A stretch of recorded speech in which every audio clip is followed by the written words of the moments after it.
right, welcome everybody. Thanks for coming on this rainy Monday night. No better way to spend our time than with each other, right? No one laughed at that. All right, well, welcome to the Board of Education meeting. It is Monday, June 22nd, 2026. It is 6 p.m. We are in the Nashua North Boardroom. Ms. Raymond, can you do the roll call, the opening statement, and then Ms. Lopez, can you do the Pledge of Allegiance? Thank you. Okay. I'll do the roll call first. Ms. Gilio? Here. Ms. Prin? Here. Mr. Johnson? Here. Ms. Raymond is here. Ms. Lewis? Here. Mr. Salvi? Here. Ms. Lampier? Here. Ms. Lopez? Here. And Ms. Bishop? Here. I must have mixed up your nameplates. It's fine, we can suffer through one night. Yeah, sorry. We also have Dr. Andrade, Mr. Posca. Dr. Scarpetti is not here. Yes, she is. Oh, she is. She's hiding. Okay, Dr. Scarpati, Mr. Gray. We have, excuse me, Mr. Chopa. We have Ms. Sad. Here. And Ms. Prateru. Here. Okay, we have a quorum and then some. Did I miss anybody? No? Okay. Okay, and then our opening statement. As elected officials, we have the high honor and the serious duty of managing the educational institutions of our beloved city. In our common endeavors, may we find a spirit of unity and understanding, which will enable us to face our multiple problems with an objective mind, with justice and charity for all, so that any and all decisions made by us will be for the betterment and greater happiness of all of our fellow citizens.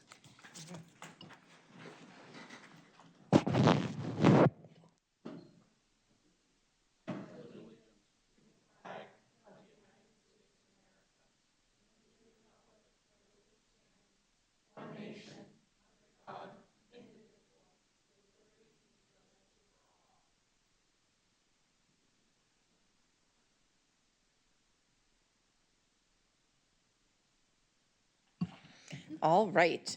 So tonight, we're going to open up our board meeting with a presentation about ELL. So Dr. Andre, do you want to fill us in on what we're going to be doing? And then Mr. Chopa can take it over?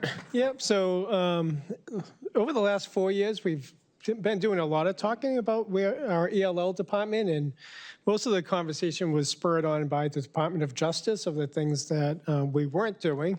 And we had general updates over the course of the year. And a year ago, we satisfied the DOJ settlement and we moved forward. But we thought it was really a good time to really highlight the progress that we made. Mr. Chopa is going to share with some exciting data in the progress that we made. So we're really proud of Mr. Chopa, his department, and the leadership, as well as the teachers, to see where we were back in 2020 or 2019 to where we are in 2026. So it is really remarkable, and really want to thank Bob for his leadership, as well as Danielle and the rest of the team.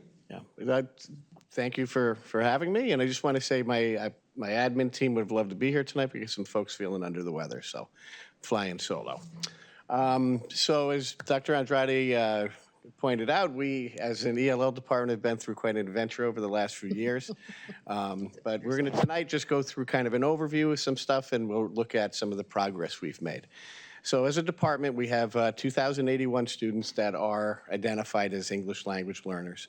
Of those, 1,685 are active, meaning they are still, they haven't tested as proficient yet. In that 1,685, parents have the right to decline services, so not all of those students actually receive services from an ELL teacher, but most of the students that are active do receive services based on their proficiency level by ELL teachers.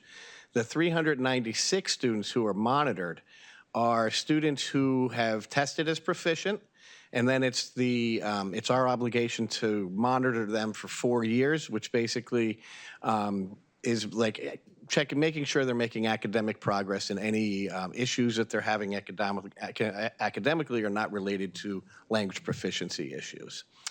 297 students are completed, meaning they've completed, they're 237, I'm sorry. They've completed their 4 years of monitoring and are just no longer ELL at all. But we do like to include them in some of our data just because they went through the program and they reflect on how the program is functioning. A really wild number there. 893 students were screened for eligibility but did not qualify. That goes back to the Department of Justice.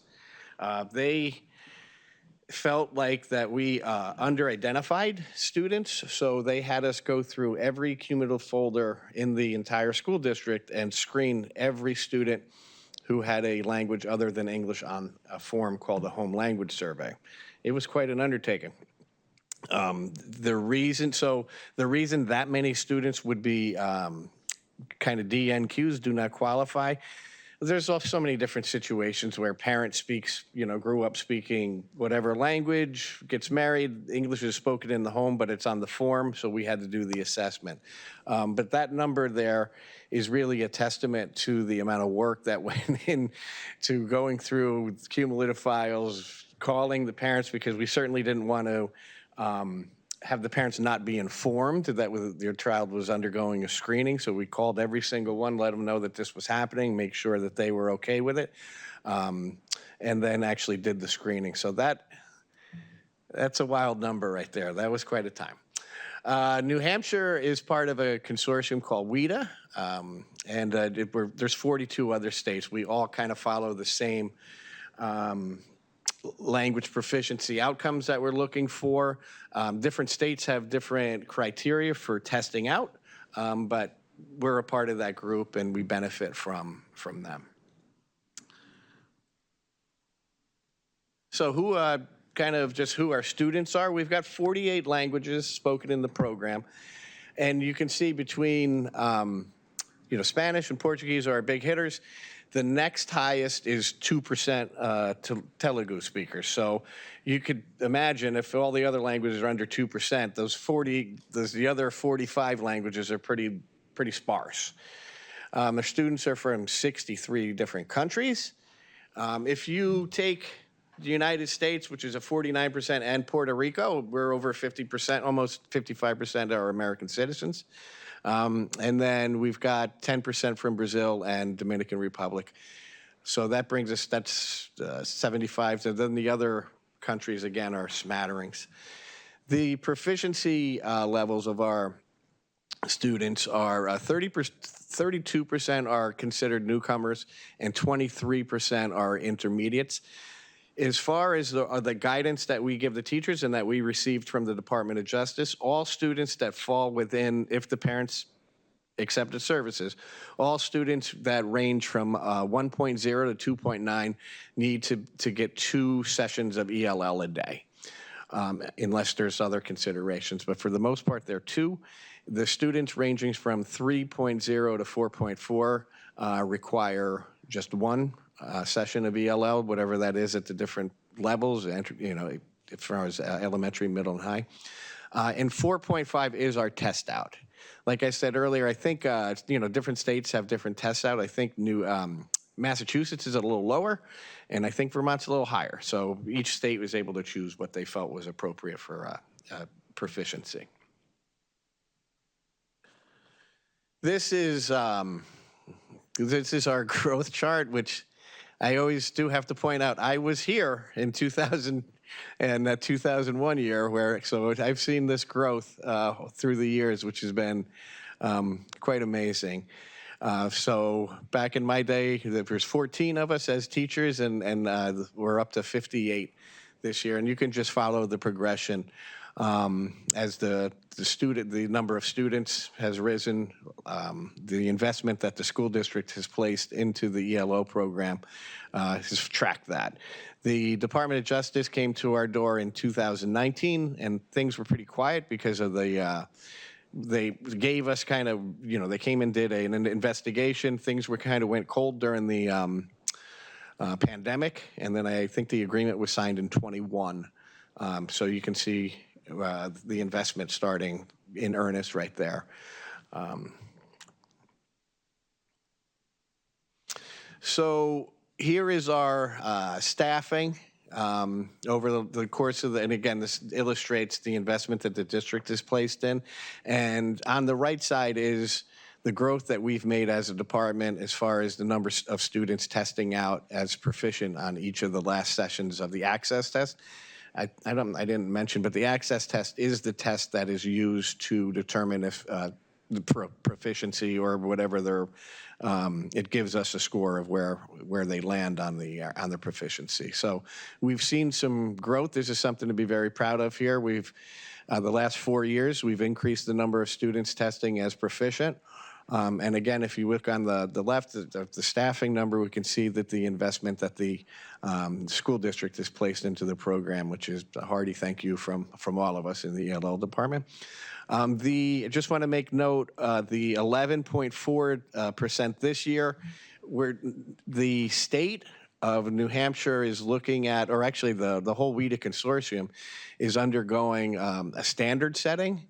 They do this every couple of years where they'll take their psychometricians and look at all the data and they adjust how they score. So the last time they did this, I can't remember the year, but I do know like the scores kind of dropped.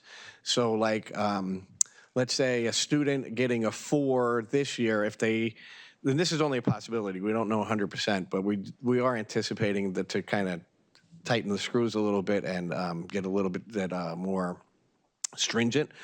So like if a student scored a 4 this year, that same student takes the same test next year because of the standard setting, that might be a 3.6. We don't know what it's going to look like, but that 11.4, we would be thrilled if we could keep that in double digits for next year, because the standard setting just kind of, it throws things into a little bit of, we're in kind of question territory.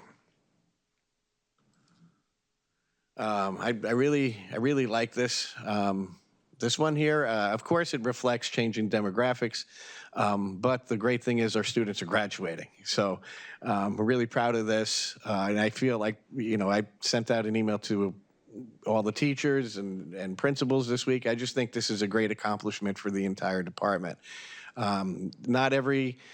This includes the students who tested as completed in middle school or elementary, and the work that those teachers did back then supported these students on their journey toward graduation. So we're just about 25% of all graduates from Nashua high schools are or were English language learners, and I think that's fantastic. And another aspect of what we do, the Department of Justice had raised concerns that we weren't providing enough translation and interpretation services for our non-English speaking parents. So another investment that the school district put into the program, we have 2 full-time language assistance coordinators who receive requests for interpretation and translation services and then coordinate it. Either they'll reach out to our own interpreters and translators that we have on staff to see if they're available to cover. If we can't get anybody that's currently a Nashua district employee, we have some agencies that we can reach out to cover for those meetings. So 711 requests were fulfilled at the time of this week, so we had 13 outstanding. But again, we went from 0 to 60 on this one. We really put this into place in a pretty rapid turnaround time. And you can see the languages that were requested at the bottom. So this is another area where we've made great strides in supporting our non-English speaking families. And our focus for the upcoming school year, we have found in looking at the data, there's a group of students who are classified as long-term English language learners. And the definition can range from they've been in the program for 5 to 6 years, but these are students who have been in the program for at least 5 years. And when we look at their trajectory through school, we find that when they don't test out, if they're born here or come as elementary students, if they don't get out in elementary school, the chances are they're going to go all the way through at least middle and sometimes all the way through high school as English language learners the whole time. So we, in really digging into the data, have identified this is a group that we've got to get better at serving. And the way that we have chosen to support them is support them with their literacy skills. So we're implementing some programming where the ELL teachers will be providing literacy support in the ELL setting to really bolster any kind of gaps that might be there, which maybe has hindered these students throughout the year. So as a way to kind of not be reactive, trying to be proactive. We're really going to be looking at, we already have some programming at the middle school level. We're expanding that to elementary. We've had some really nice success with the program that we're running in middle school, and we're expanding that down to elementary, and with, again, the goal of reducing the amount of students that stay in the program for an extended amount of time. And that's what I've got. Thank you so much. You guys have made such great gains. We have. Thank you. This is really, this is, having been here from like right at the beginning when this all started, this is really good. It is really good. Thank you. I appreciate it. We've got a great team. We've got great teachers. And again, the district has put the investment in and it's paid off. So this is good. Yeah, you can tell that it's been prioritized. Yeah. I'll open the floor up for comments or questions. Ms. Prin? Hi, I was just curious. I know often EL students may participate in extracurriculars. I'm not sure if this is a question you can answer, if it's for someone else, but I've heard from some of the coaches that they've been having difficulties, say, for example, getting permission slips to parents. What supports are we giving people who participate in extracurriculars so that they can participate as well? So again, another investment that the district has placed into the ELL program is almost every school has a family engagement coordinator. We have three that are Portuguese speaking and the rest are bilingual Spanish. And their job is to be the conduit between the school and the home. So if maybe the coaches aren't aware that that's a resource that can be used, but we certainly, we want to get kids engaged in every kind of, anything we can, drama, sports, anything to get the kids involved into the community. So that's an area, if there's information that you could provide me to kind of increase the communication, I'd be happy to facilitate that, because we really want the kids engaged, because that fosters so much.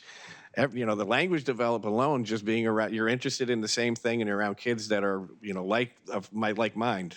It's wonderful. So anything I can do to help, we'll definitely do that. But we do have a resource to help with that. I will say that the Nashua athletics, where you sign up for high school sports, has options to switch it into different languages. So when I do cheer, for example, I've helped a lot of ELL students sign up, just showing them the website. If you can show them the website themselves, they can mostly get it to switch over to whatever language there is. I think there's Portuguese and Spanish options, but I'm not sure about the rest. Okay. I just Ms. had Lewis? something, oh, thank you. I just had something just to add on to that, and maybe Dr. Andre, this might be a question for you. For our coaches, what type of training do we provide them, or information? Maybe this is an area that we could include. Maybe they're not even aware that some of their students are in these programs. Yeah, I'll check with Director Gingras. She always has a coaches' night and goes over their handbook and their roles and responsibilities, so we'll make sure that there's information in the handbook. Thank you. Mr. Johnson? My son has been subbing for the past few weeks. One of the things he noticed in a third grade class was he had one kid who couldn't speak English in the program. He noticed the other kids who were Spanish, who were bilingual, were able to help that student and get across in the classroom. So I was wondering, is there any peer type things in the program that help kids pass and they can help other kids also build up? So we want any student to concentrate on their own education, so we don't really encourage, kids they're going to help each other, and that's a beautiful thing. But we don't use that as a resource to have, well, go talk to Johnny because he can explain it to you. Right. But we do, something that it kind of is along those lines. In the summer school program, we hire high school kids to be mentors at both great. the secondary and the elementary level to build leadership skills. and also, just to be role models where kids can say, oh, I want to do that one day. So we do have that kind of a structure, but as far as in the classroom, we want everybody to concentrate on their own academics. Thank you. Welcome. Thank you for that. Is it okay for me to talk? I love that peer, I guess the mentorship piece for the summer. Where can we find more information about that? I can provide it to you. We actually, it's quite a process. We have the kids, they fill out an application and then they come and interview with me. It's one of my favorite things to do every year.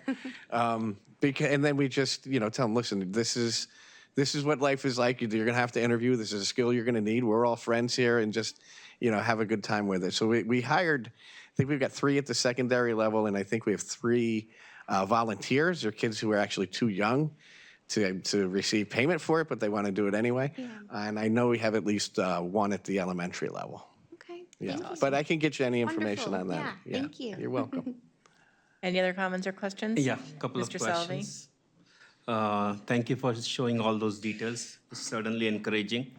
I just have questions related to, like, we see the increase in the percentage, and that percentage is in line with the number of ELL teachers. So my question to you is, because we cannot have so many ELL teachers to improve that percentage because we have budgetary concerns. Yep. So is there any way, like, does the community leaders from those communities are getting involved in working with any of the ELL teachers so that we can get a better outcome about this thing and we can increase the percentage without putting more and more ELL teachers? Because ultimately, in order to improve that percentage, we really need to do something beyond a regular thinking. Yeah. So do you have any kind of things which you can think about? Certainly. It's part of the strategic plan. This upcoming year, each school is going to require, that has an ELL program, will be required to have a parent committee.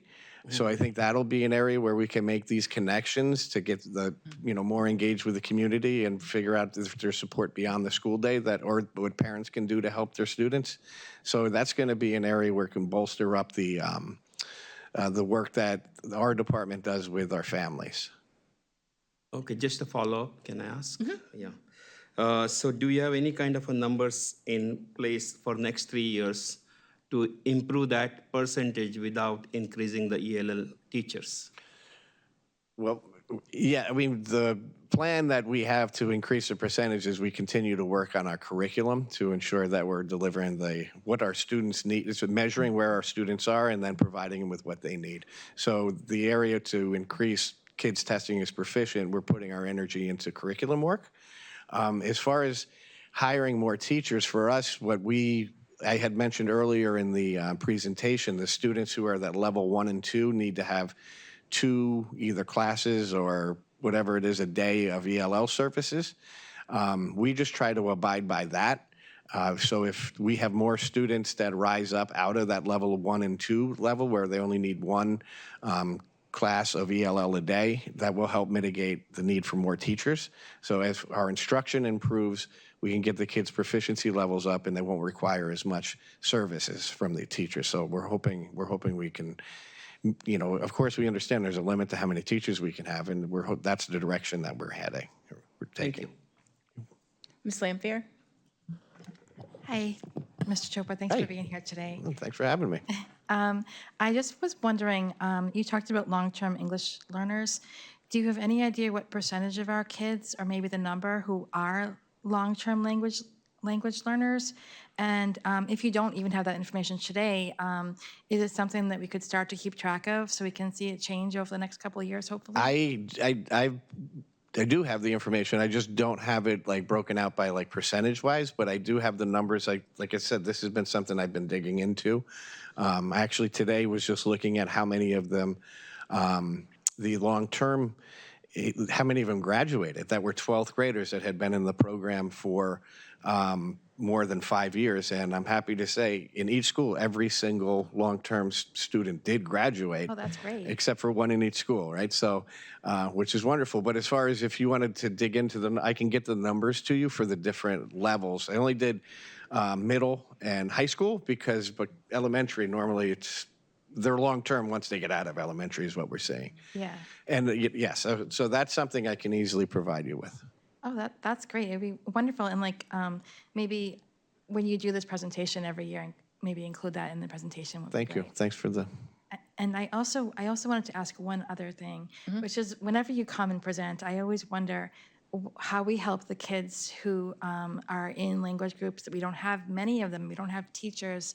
How do we serve them? so all of the instructions in English for no matter what your language is, all of our instruction is in English, but I'll go back to kind of the language services that we provide. So if the families are from some of our less spoken languages need communications, you did see like we are able to contract with some 8 local agencies. We have the Language Bank in Concord. Multi-Links, I think, is in Bay State Interpreters is in Massachusetts. We have several of them. We have one that's out of, I think, Michigan. So we have all of these resources that we reach out to. If schools need, something like a nurse, like the kid is sick and the nurse needs to talk to the parent, we do have the service where over the phone it translates directly to the parent. So, but for the students, it's all the instructions in English because that's the target. Okay. All right. Thank you. You're welcome. Okay, seeing no other comments or questions, thank you so much for coming down and giving us this amazing information. We're very proud of you and our program, so. We're all very happy. We've got a lot to be proud of. We've been through a lot, but we've turned the corner, so it's a good thing. Yeah. Thanks for having me. Thank you for coming. Thanks. Okay, that was amazing. I am looking for a motion to approve the consent agenda. So moved. Thank you, Ms. Gilio. Thank you, Mr. Salvi. All those in favor of approving the consent agenda, say aye. Aye. Any opposed? Motion passes. This brings us up to our first public question comment period. Ms. Prin.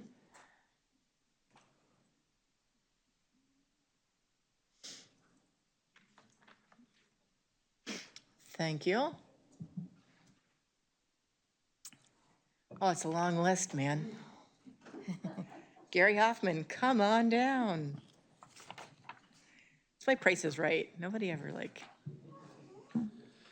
Gary Hoffman, 38 Perham Street. This is a little louder than usual, this microphone. It's very loud. Nashua, New Hampshire. I'll try to speak softly. All right. So I'm speaking about the Memorandum of Understanding between the Nashua Teachers Union and the Nashua School District. It's on the next year's high school schedule.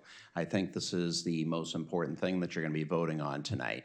As you probably remember earlier than this year when the new high school schedule was announced, a lot of our high school teachers did reach out to the union, and I think they reached out to some of you on the school board about some of the concerns about next year because it is going to be an increased workload. What this memorandum does is it reduces some of that concern. And I know this firsthand as someone who taught at the high school. I remember my first year teaching at Nashua North when I was involuntarily transferred back in 2010. I remember when I got there, they gave me a sheet of paper and it said civics, economics, and psychology. You're going to be teaching those 3 courses. That's about all I got, a word. And they were 90-minute courses. I didn't get a book or anything until about a week in, and it all had to come up from here. And I just ask you to kind of put that in your head of what a teacher has to do every day. You have to think, well, what am I going to teach for 90 minutes? 3 completely different courses. That's a lot of work to have to do day out and day in. What this does is it prevents that from going to 4, okay? 3 unique courses is a lot, 4 is too much. That's what this does. It keeps the number of class preparations to 3 so that, you would, in my situation, I wouldn't be going civics, economics, psychology, and U.S. history. I would have 2 of the same course. That was one of the big concerns. Furthermore, another concern that the high school teachers brought up was study halls. In the collective bargaining agreement, there are no class size limits. Being in the district since 2003, I remember the old days of study halls, and we used to have them in the cafeteria at the middle school level. They would put 40 kids in those, and that could be very challenging. What this language does is it caps the study hall, has a hard cap at 31, like our traditional class sizes. However, there's an aspirational that we're going to try to keep it under 26. Again, you got to imagine these classes are, 72 minutes long, 31 kids in a room. That's a lot for the study hall, and we're going to try to keep it a little bit lower, but we're not going to go above that. And the high school teachers really appreciate that piece. Another thing that people were concerned about were where there are going to be some basic rules for study hall that were going to be communicated to the students. That has actually already happened, which is great, but this ensures it. It's actually item number 4, that there's going to be some clear expectations for study hall, and it's going to be communicated with the students. Part 1 just kind of describes what the typical teacher's year is going to be. You're going to teach 3 classes one semester, 4 classes the other, and have a study hall. Working with the district, we put in some language that gives them some flexibility so that they can do a PLC or another duty if it's mutually agreed upon. I think on our end, where we'll have some flexibility is probably item number 3, the prep language for classroom preps, it does include ability grouping. So we exempted the elective courses as counting as a prep, and we'll probably take a broad view to elective courses. And we'll probably work with the principals if there are situations where they need to have have different ability groupings. We'll work with them on that. Our main concern is really having to teach the different classes. That's the big one, okay? And to me, this is a place where, thank goodness the district has unions, because this is going to be not only good for the teachers, it's going to be good for the students too. Limiting the workload of the teachers, keeping relatively small study halls. The students are going to benefit, the teachers are going to benefit, ultimately the whole district's going to benefit. So please pass this unanimously. And it's only 1 year. We view this as something we're going to work with the principals on if they need some flexibility. But that's all I have to say about it. Thank you. Thank you. Okay, this brings us up to our superintendent's comments, so I will hand the floor over to Dr. Andrade. Thank you. Tonight, I just want to do a quick 25-26 year in review. As we conclude the 25-26 school year, we celebrate a year of remarkable achievement, innovation, and growth across the Nashua School District. Guided by our mission to educate the whole child and our vision of creating a community where curiosity drives education and every learner is valued, we have continued to make meaningful progress toward those goals outlined in our strategic plan. A little highlight of the class of 2026. The accomplishments of the class of 2026 exemplify the many pathways available to Nashua students in the district's commitments to preparing every learner for success in college, career, military service, and life.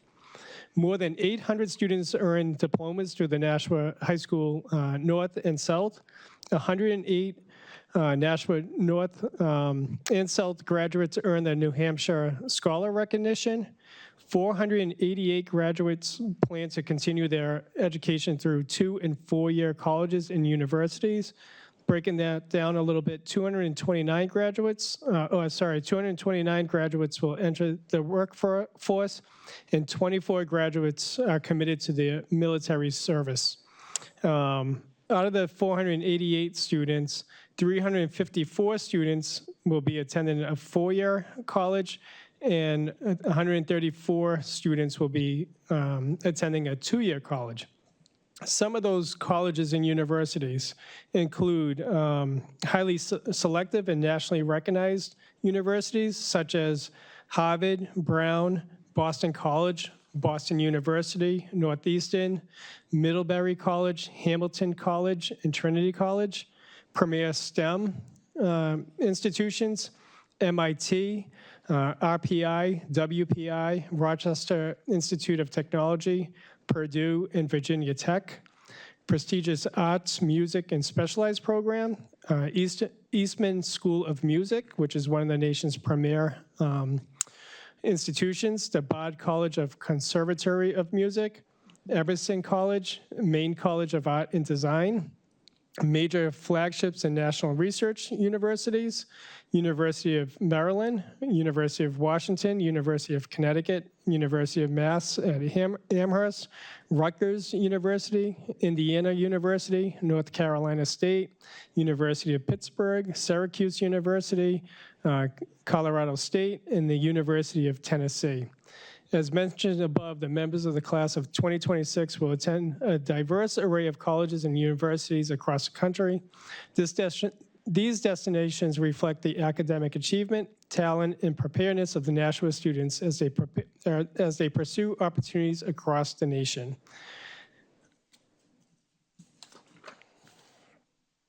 In the area of climate, culture, and community engagement, student achievement and recognition, students continue to excel at the local, state, and national and international levels. Highlights include the Nashua High School South capturing the 2026 Granite State Championship.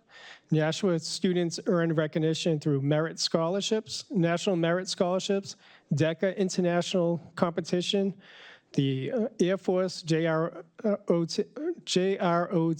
competitions, biotechnology competitions, state athletic competitions and championships, and international film festivals. Students represented Nashua on the national stages in science, innovation, leadership, athletics, and career readiness. Some family and community partnerships. The district strengthened partnerships with families, businesses, higher education institutions, nonprofit organizations, and civic leaders. Highlights include our strategic plan, community forums, as well as the facilities visioning sessions. We expanded partnerships with Riviera University, Nashua Community College, Fidelity Investments, the Greater Nashua United Way, Digital Promise, and local employees. We opened the Welcome Center this year. In the area of teaching, learning, and leading, we're strengthening instruction for every student every day. Some of those highlights include, as Mr. Chopra was here, the significant work in our ELL department. The preliminary access assessment results indicate double-digit increases in students exiting ELL services, continued investment in instructional practices that benefit all learners. We strengthened systems for language acquisition, student support, and family engagement. We advanced our Tier 1 instruction. The district continued its commitment to improving classroom instruction through conducting over 1,000 learning walks across all schools. We focused on implementation of high-leverage instructional practices. We increased collaboration through our professional learning communities. We expanded professional learning opportunities for our teachers and administrators. And we continued emphasis on rigor, engagement, differentiation, and evidence-based instruction. In the area of college, career, and workforce readiness, the district expanded opportunities for students through early college pathways, workforce development partnerships, expanding our career and technical education programming, increasing our real-world learning experiences, and enhancing our post-secondary planning and transitional supports. In operational efficiency and future planning, our strategic plan finalized our 2025-2030 strategic plan centered on 4 key priority areas: climate, culture, and community engagement, teaching, learning, and leading, operational efficiencies and future planning, innovate, research, and design. In our facilities master planning, as you all know, we're advancing our comprehensive facilities master planning. To date, we're hoping that will be concluded in the summertime with some recommendations moving forward. In our financial stewardship, despite fiscal challenges, the district remained focused on balancing student needs with district financial responsibility. Highlights include successful negotiations of multiple employee contracts, continued pursuit of operational efficiencies, expansion of our shared services with the City of Nashua, and ongoing evaluations of resource allocation and long-term sustainability. There's a lot here. It's been a good year.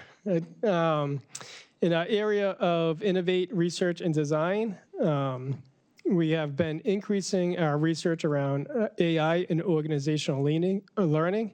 Nashua continues to emerge as a national leader in educational innovation through its work with AI action research and organizational learning. Through our partnerships with Your Way Learning, expansion of AI-supported professional learning and instructional coaching under the leadership of Chris Smith, development of action research cycles focused on improving outcomes for students, and national presentations and thought leaderships on educational innovation. Looking ahead, the 25-26 school year demonstrated what is possible when students, staff, families, and community partners work together towards a common purpose. For the accomplishments of the class of 2026 to the conclusion of the federal monitoring, from instructional improvements to strategic planning and innovation, the Nashua School District continues to build a future where every learner is valued and every student has access to a true gateway to opportunity. So, thank you. That was amazing. And I'm going to have Ms. Giglio start off with superintendent response. Wow. As always, it's nice in early part of our meetings to hear all of the good stuff that's going on here. And I just want to offer congratulations to all of our students, our staff, and to the district for a great year. Thank you. Yes. Ms. Prin? I'm going to echo that. It was a lot this year, and it was nice as a board member to be able to do things like go to graduation, go visit schools. Especially at graduation, it was just hearing the speeches from the students and the teachers was just so inspiring. It really gives me a lot of hope about, the kids. The kids are all right, and I still hope that we can continue, not get, not rest on our laurels, but continue to work hard and strive to do better for the kids of Nashua. Thank you. Mr. Johnson? It's always great to hear about all the accomplishments that our students have done this past year. Yeah, it was great to see them at graduation and to see the diversity of what their interests are and where they're going and the fields they're going into, from colleges to trades to military to everything they're doing. It's just a tremendous thing to see every year. Ms. Lewis? Thank you. I just want to say congratulations to the district. I think that you've done an amazing job this year. I attended the graduation ceremonies for the first time, and that was so beautiful to be on that other end and to see the kids so proud and to walk across that stage. The speeches were absolutely amazing, so it just gives me hope for having a child that's currently in middle school and to see that she has role models and peers to look after. So thank you and congratulations. Thank you. Mr. Salvi? Absolutely excellent details, and I really enjoyed listening to so many good colleges and all, and it's really excellent work. And I did miss the graduation ceremony because I was out of the country and couldn't attend it, but certainly wishing all the district member to have another excellent good year next year, because we need to make a progress one step at a time, and hopefully we will compete with the charter school. Ms. Lopez? I wanted to echo everything that has been said and thank Dr. Andre for pointing out the year in review, because we are truly proud of our students. So I wanted to say that we are proud of all those that have attended and graduated in 2026 from the Nashua School District, all high schools and alternative schools. Congratulations to those that have chosen to pursue education across the U.S. A special thank you to those who have chosen to start their military career after graduation. Thank you. Thank you. Ms. Lampier? 2026 was a successful year for Nashua. And I know that we've done a lot of work on the strategic plan and the facilities plan. So I'm curious to see how things go next year. Hopefully, we seem to always be on a path of improvement forward. So, I hope that 2027 is the same. Thank you. Ms. Raymond? Thank you. I don't really have anything to add tonight. Okay. I appreciated all of the updates. I always love going to the graduations. I just want to highlight also the Brentwood graduation. That one is one of my absolute favorites. And this year I learned that kids who are doing well in Brentwood can take classes here as well. And I didn't know that. So there are kids who are able to take their academic classes there, but take automotive here and really get the benefit of the support that they need, but also the classes that they want.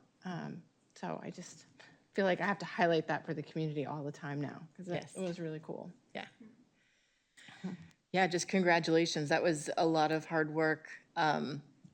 I'm sure that as we're looking towards the future and pairing what we want and what we have is going to be a challenge, but it's not one that we can't accomplish, as evidenced by all of those amazing accolades.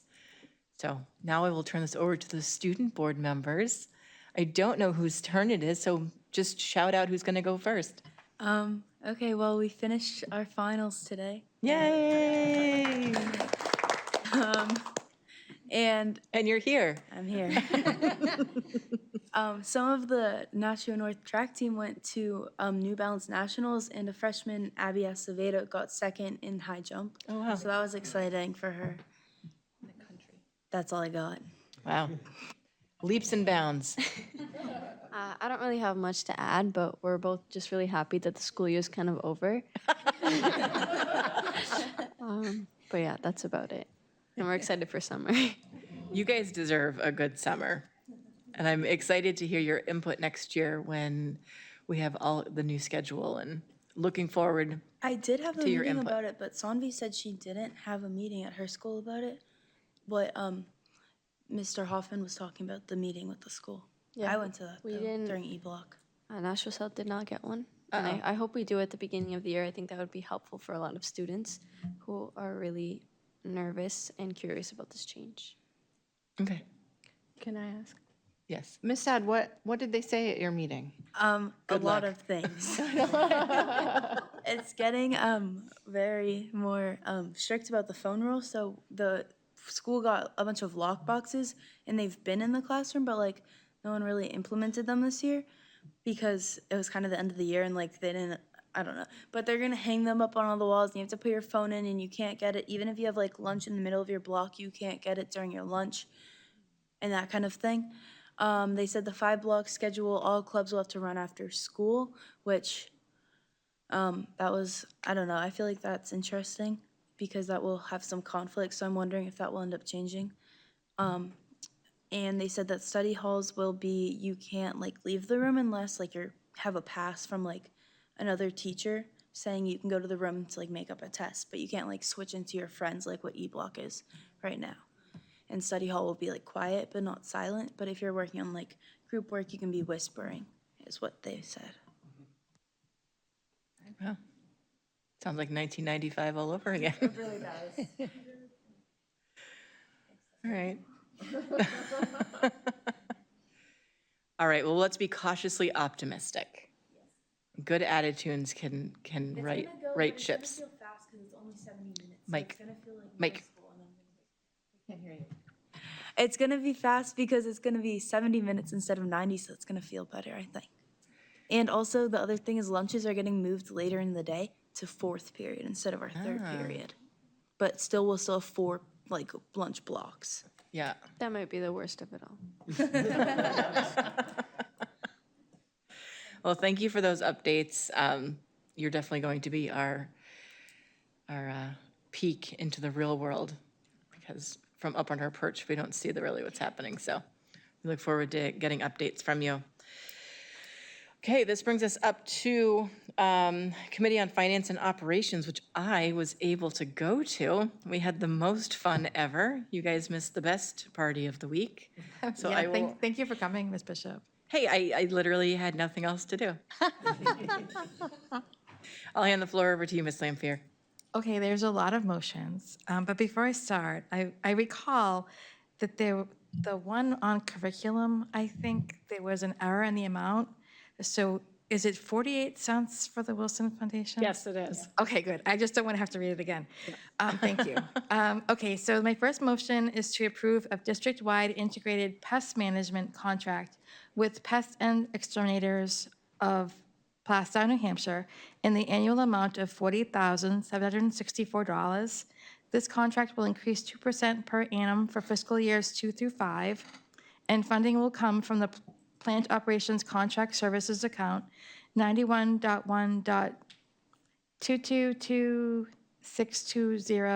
91.1.222.620.53628. I'll second that. Thank you. Any comments or questions? Sorry. Ms. Raymond. Thank you. I have lots of questions. I think it's important that we don't have pests and that we take care of pests quickly. However, are we using rodenticide? Are we using insecticide? This was the question I asked Mr. Smith. No, there are rules about using poison in schools for getting rid of rodents. Okay, good. That's where I'm going with it, because I know they have negative impacts up and down the food chain, and also small children are impulsive. Sure. We'll have Mr. Smith give another overview to answer your question. Thank you. You're welcome. I think they covered it. I was going to say. Yeah, it was good. No, they don't. Good job, Jen. Yeah, the answer is no. That's really See, the I answer I listen. wanted. It looks like I don't, but I do. No, we're not allowed to use poison, so we use traps, sticky pads, anything that we need without putting poison in. Okay. Yeah. Can't we just get cats? I said I would donate my cats. I just, the traps, smush them, and the sticky pads just basically tear their bodies apart. I know, it's awful. Waking up with one on your face is worse. Not that that's happened, but that's like my biggest fear. You shouldn't be sleeping at school. I mean, you wouldn't catch me awake at school back in the day. We can't have vermin, but. Ms. Lampier? This is a question that I didn't think to ask at the Finance Committee meeting, but do we have like preventative stuff out and around the school to keep the pests from getting in? And is that also is not poisonous, right? So it's just on the outside of the school. I believe there's some poison there in boxes that people can't get into.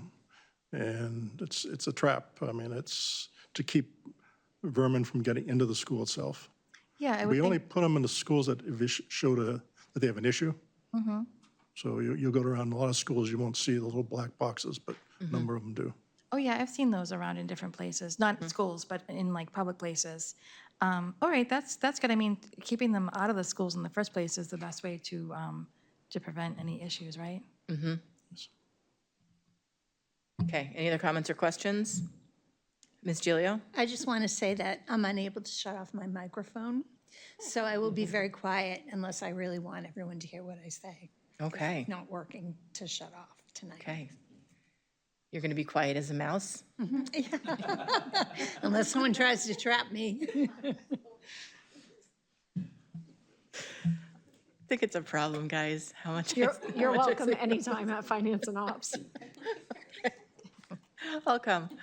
All right, so seeing no other comments or questions, all those in favor of approving the pest management contract with Pest and Exterminators of Plastow, New Hampshire, in the annual amount of $40,764, with a 2% annum increase for fiscal years 2 through 5, and funding coming from what Ms. Lampier said, say aye.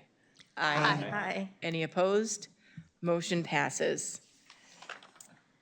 Okay, the next one is a motion to approve the contract to re-roof the school administration building. to Century Roofing of Manchester, New Hampshire, in the amount of $63,702, which includes a $5,000 contingency, and funding will come from the school district's deferred maintenance fund. I'll second that. Comments or questions? Ms. Lopez? I had a question. I know that we've already decided where it comes from, but doesn't the district already have its own pool of money to do do projects over to the district building?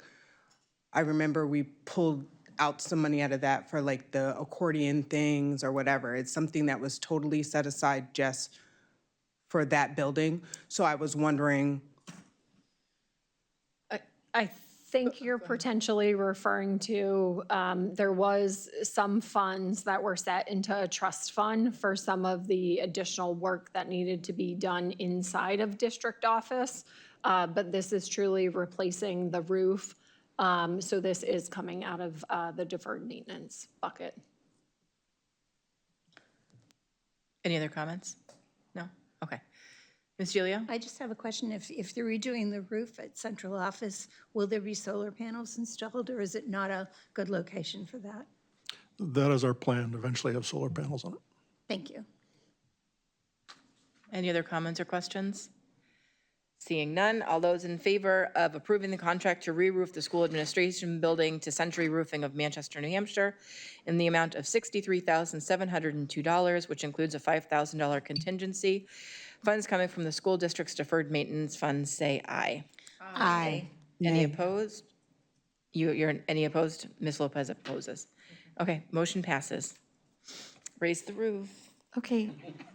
The next motion is to approve the contract to replace the fire alarm system at Bicentennial Elementary School to Gerald Laflamme, Inc. of Londonderry, New Hampshire, in the amount of $257,100, which includes a $10,000 contingency, and funding will come from the school district's deferred maintenance fund. second. Thank you. Any comments or questions?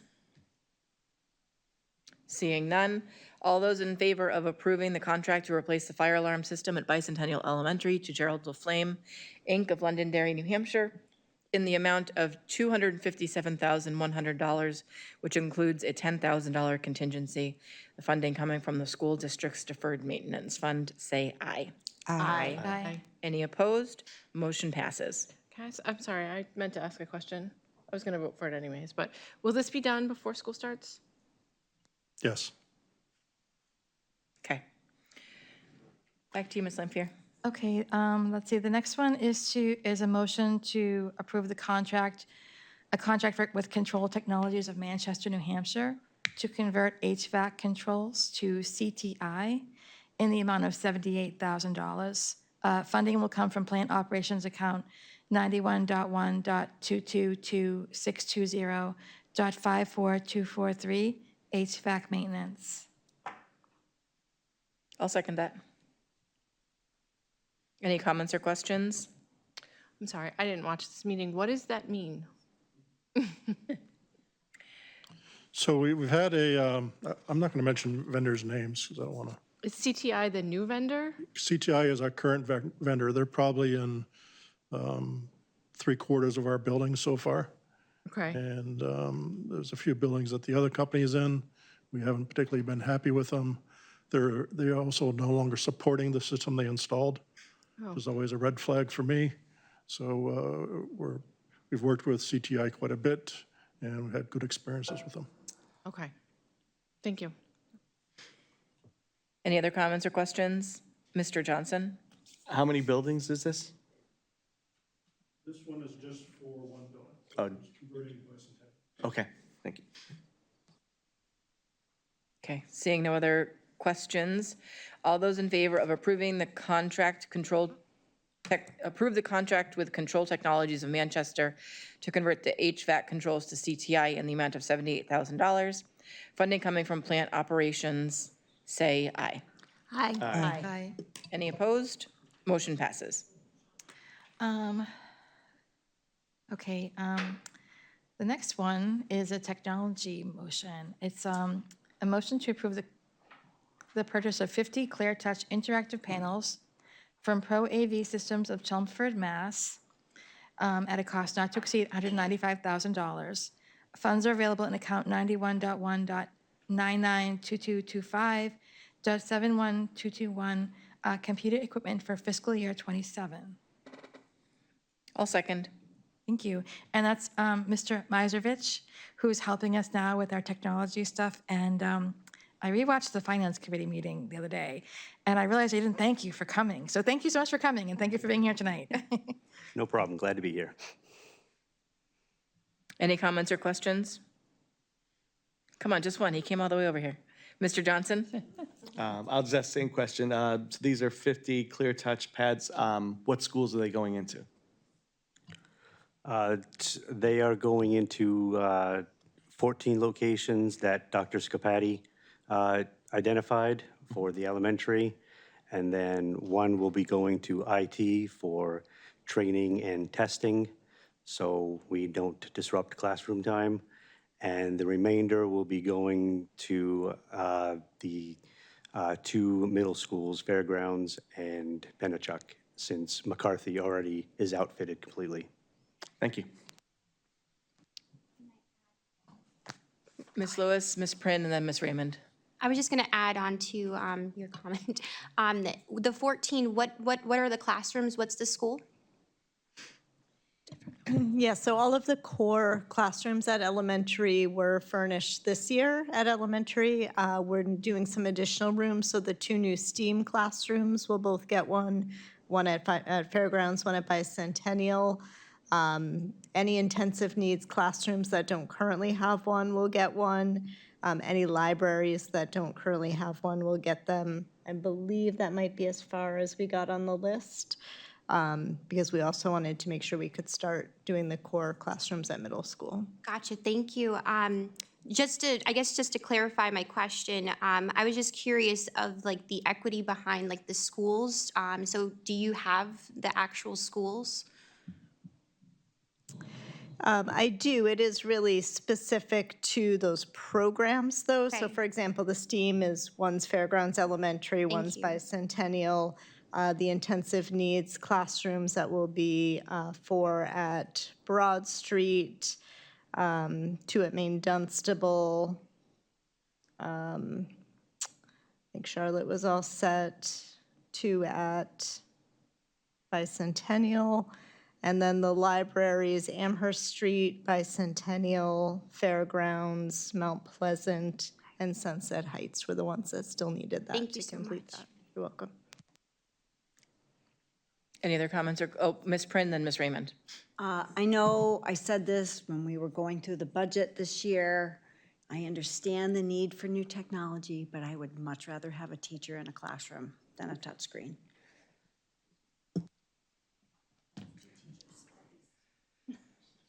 Right. Ms. Raymond? Thank you. I'm having the same struggle as Ms. Prid. I mean, this is great and all, but I keep seeing us invest in technology that is time limited and very expensive, and I'm growing increasingly concerned over time with the amount of time that we're having small children in front of screens. And I just think that as more research is coming out about the impact of screen time and attention spans and how it's impacting developing brains, I'm not gonna vote for this because I'm struggling with it, and I would rather spend money elsewhere. And I get there's an equity issue because some classrooms have them. I gotta be sold on how this is really helping our kids perform better, because everything I'm seeing globally is that the best places for education in the world are going in the exact opposite direction. So.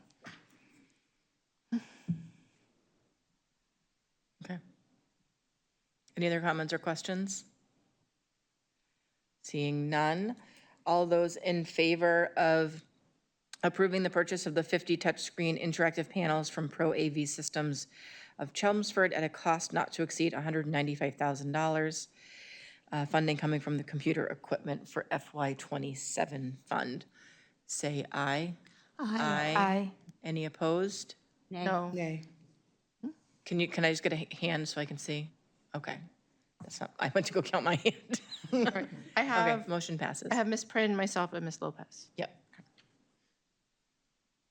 Okay. Continue on with Lamfair. Okay, so the next motion is to approve the purchase of Google Education Plus licensing from IT Insiders of Nashua, New Hampshire, at a cost not to exceed $66,000. Funds are available in account 91.1.99 2225.71228, computer software for fiscal year '26. I'll second it. I just have a question. Go ahead, Mr. Salvi. So what this Google Education Plus is used for, like which grade or something? Looks like Ms. Prin knows. Can I chime in? I teach third grade, and I actually do use Google all the time. I make my slides, and they're interactive for the kids to be able to see. So for example, when I do morning meeting, I have a morning message, I give facts of the day, and I'll have things linked so the kids can see facts of the day. Sometimes I'll do assignments through Google Classroom. So there's a great website called ReadWorks. My kids are reading nonfiction. I can link that through Google Classroom, and all they have to do is go into Google Classroom to access that assignment, those kinds of things. So it is very, after all this discussion of technology, that's how I use it in my classroom. And I mean, kids could use it, say, for example, a homework assignment. I know my son is in middle school. He accesses a lot of his homework through Google Classroom. So it's very good for teachers to use. This, I think, is a good investment for teachers. So this is like used for a particular grade or it goes You with, can use it across grade levels. I know how I use it. I know it's used in middle school, high school. It is actually a very valuable tool. Yeah, so, sorry, we would be using this across K through 12, and it would be all of the students, it roughly, from a math standpoint, it's about $6 per kiddo. So it's pretty reasonable for the full fiscal year. If you want to add some additional information, I think you shared quite a bit at the Finance and Ops meeting of kind of what the additional application is and basically what we're getting. Yeah, no, I was just going to mention that it can be used throughout K through 12. It's not limited to one grade or another. So it's for the entire population. It's, however teachers see to use it, it's at their discretion. And like, as with Ms. Prin, which she announced that she uses it extensively, which is a good thing, so. right, thank you. Dr. Andre? If I just may, and I know Nick knows a lot more about it. We've been using Google, the free version, for a number of years. And so really the addition is more about safety and security. We weren't actually utilizing all the tools that was in Google for Education, quite honestly. So I think number one, from Nick's point of view, is the safety and security behind it. And so there's a lot more firewalls and securities that come in with the paid version than the free version. And then there's other add-ons in Google for Education. We had a presentation earlier around ELL. There's a lot more translation services. There's a lot more screen size and add-ons that you can do that we currently cannot do in the Google free version that I think is going to be added benefits in the classroom. But first and foremost is really around the safety to the school district and for our students. Thank you. Any other comments or questions? Seeing none, all those in favor of approving the purchase of Google Education Plus licensing from IT Insiders of Nashua, New Hampshire at a cost not to exceed $66,000 from the Computer Software Fund for fiscal year '26, say aye. Aye. Any opposed? Motion passes. Okay, the next motion is to purchase elementary curriculum from Wilson Foundations for the amount of $128,712.48. Great Minds, that's $204,275.42. Amplify CKLA, $76,342.30. Amplify, $178,114. And Amplify Science, $22,600 for the 26-27 school year. I'll second that. Any comments or questions? Ms. Raymond? Thank you. Can you speak a little bit about the Amplify Science and whether or not it has, manipulatable labs or other engaging activities that are not on the computer? Because I have significant quibbles with the Amplify Science at the middle school level. Yeah. Yeah. There are hands-on components for every unit, and we do purchase those separately. You can buy the kits from Amplify itself, which are very expensive. You can buy the materials separate from Amplify for much cheaper, so that's what we have been doing. This gives the teacher license at elementary. This is the teacher licenses. Where at middle school, I believe it's the teacher and the student licenses. It's more computer-based. At elementary, it's typically the teacher presenting key vocabulary, visuals, concepts, projecting that information, right? Slides that come with that. Doing the information, and then there's hands-on components to every unit, and there's 4 units per year. So we have the supplies separate to facilitate those hands-on pieces. So it is a little bit different and more developmentally appropriate to the elementary school students, I would say. Thank you. Ms. Lopez? While we're talking about the curriculums, can you talk a little bit about the Wilson Foundation Success Bundles for K through 3? Yep, Foundations is our core foundational skills program, so what teachers use to teach phonics. So it's the bundle comes with the Fun Hub application, which has a lot of interactive pieces for students. It's the teacher guides that are online, and it's the hands-on materials for students to use. They can build words, they practice writing the different words. So it's all of the components that we need to be able to implement that program at K-3. Thank you.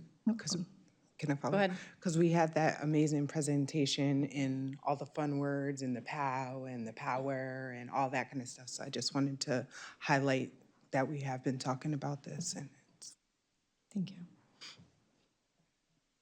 Ms. Lampier, then Ms. Lewis? I'm sorry, I should have asked this question sooner, and it just doesn't say on here what line it's going to come from. I didn't know if it was coming from a couple of different lines or. I'll look to Mr. Gray for that. It'll come from our curriculum budget. I don't know the lines off the top of my head. So depending on if it is truly more of a software application, it will come from a software line or subscription line. If it's more books, it will come from a book line within curriculum. But to Dr. Scarpatti's comment, it will come from the curriculum budget, and it's usually a split between educational supplies, books, and then some subscriptions as well. Okay, all right, thank you. You're welcome. Ms. And Lewis? again, it's FY27, so this is the time of year that we're bringing forward some stuff, and hopefully tomorrow we'll have a FY27 budget passed at the Board of Aldermen. Ms. Lewis? Thank you. I know earlier we were discussing having a focus on our ELL students that are in elementary. I was just curious about these programs and if they work in collaboration with ELL. Yeah, that's a great question. I've collaborated with the ELL team on that, and they'll be using a combination of a couple of intervention programs that we already use at elementary will be carried over into ELL, so there will be that alignment, and those align with our our Tier 1 whole class programs that we use as well. So it should all work together harmonically, hopefully. Yes, right. Thank you. Okay, seeing no other comments or questions, all those in favor of approving to purchase elementary curriculum from Wilson Foundations for $128,712.48. Great Minds, $204,275.42. Amplify CKLA, $76,342.30. Amplify, $178,114, and Amplify Science, $22,600 for the 26-27 school year. Say aye. Aye. Any opposed?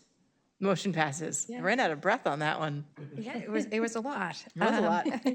The next motion is to purchase secondary curriculum from Amplify Science for $51,250, and Curriculum Associates, $76,540.50 for the 26-27 school year. I'll second that. Comments and questions? Ms. Raymond? Thank you. I continue to have significant distaste for the Amplify Science curriculum at the secondary level. I was hoping that at some point we might see a pilot of something else. I just feel incredibly strongly, having had 2 children go through this now, that it is particularly weak at fostering any type of scientific curiosity or interest at all. My husband is a biomedical engineer. I have a Bachelor of Science, and my kids found science so boring until the 11th grade when they took chemistry. Like, the fact that we're not investing in manipulables, you know, is, I think, a disservice to our community. And so I was sad to see this come directly as a, hey, let's just buy it, without any type of conversation about, is this something we want to continue to invest in? We can go on about my feelings about how we're changing everything to contracts, because I think we're stuck with licensing forever and we're not going to go back to books. But if this is the only option for this year, I could get behind it, but I won't vote for it again until there is some other examination of some type of curriculum changes that lets our kids do stuff in science that's fun in 6th, 7th, 8th, 9th, and 10th grade. So, Ms. Pren? I'm just curious as to when was this program adopted for science? I think we've had some conversations here at the Horseshoe regarding this, and I believe it was a staggered implementation. Most of it started in the middle school prior, right around 2021, around COVID, and then there was some staggered implementation to make it a K-8 implementation over the next several years. At this time, it is fully implemented. K-8. I shouldn't say K-8. More is it K? Yeah, K-8 for the programs right now. So it is fully in place at both the elementary and middle school level. I don't know what our options are, but if there's ever a time for a reeval, maybe it's time. Because I know my district piloted it and hated it. They absolutely hated it, just for the reasons that you state, because there's no hands-on. It's all online. They didn't like it at the middle school at all. I would be concerned at this point in the year to not have something ready to go for the fall. So I would advocate that we need this for next year, and could certainly, consider piloting other options next year after some investigation. K-2 just adopted it a year ago, so this was year 2 for K-2. So I know wonder I have, and I still think it's worth investigation, but we did it sort of backwards, right? So students who had it in middle school hadn't come up with all of the foundational pieces through elementary. So I do wonder if there might be some kind of shifts in student engagement and background knowledge going into the upper grades now that kids will have had it coming up from kindergarten. That might be beneficial, and I do think it's nice that we have a cohesive program K-8, so kids have common routines, language, vocabulary. But I do think it could be, I've heard the similar feedback from teachers that there are some components that could be stronger, so we could certainly look at that. Okay. Yeah, I appreciate looking into that. And I also recognize that for a long time, we were flitting around between curriculums, and I feel like we have given this a really good fair shake, where I think normally we would adopt one curriculum, use it for a year or two, and then abandon it to go do something else. So I appreciate the longevity of Amplify being in our schools, but if it's time to reevaluate, then we can support that as well. Ms. Lewis? I am just curious, if we decided to not vote on this tonight, how long is that process of looking into other curriculums? Extensive. Okay. You have to pilot, you have to choose, you have to narrow down your things, you have to pilot. It's a really long process. But it's definitely, I made a note for us to look at it in the future. And I would almost also caution about changing up curriculums and starting new pilot programs, especially in the high school, where we're starting out the new schedule. Let's not add too much onto teachers' plates and learning entirely new ways of sharing information. So slow and steady on this one. I recognize that we need to have a better plan, but it's also, we tend to do this to teachers as we put a lot of stuff on them all at once. So if we have the option to pull back a little bit and take our time and be planful, let's do that. Can I add something onto that? I know this is specifically for our middle school students. The program for high school, is it together? Like what they're learning now in middle school will It's the foundation for it, but there are, more content-specific, areas at the high school level. So this is really in the kind of the K-8 articulation that we have and that Dr. Scarpati discussed. And then it gets more into, your physics, your chemistry, your biology, et cetera, at the high school level. So the program does stop there, but the foundation has been kind of built that the high school teachers then are building upon. Okay. All right, thank you. You're welcome. Any other comments or questions? Seeing none, all those in favor of approving the purchase for secondary curriculum from Amplify Science for $51,250 and Curriculum Associates $76,540.50 for the 26-27 school year, say aye. Aye. Any opposed? Motion passes. Back to you, Ms. Lampier. Okay, I'm making a motion to accept the charitable contribution for elementary music education from the New Hampshire Charitable Foundation in an amount not to exceed $60,000. I second that. Comments or questions? I bet there are scores of them. I knew Ms. Gilio would get that. See, a score is a music pun. It means stuff. I know what it means, but I'm not going to explain it well. Any other comments or questions? Ms. Raymond? I just want to thank the New Hampshire Charitable Foundation for the gift. I really believe that elementary music is foundational. Whether a kid loves music and goes on to music or doesn't, having that experience in elementary school makes for better students and happier kids. So I'm really grateful for this. And we clarify that this does not mean that we are expanding the recorder program. It's so cute. What? They learn recorder in third grade. My third graders learn recorder. Yeah, but then they go home and they just go like, oh, no thanks. Patience, have patience. I don't have patience. I can do it right now. All right, guys.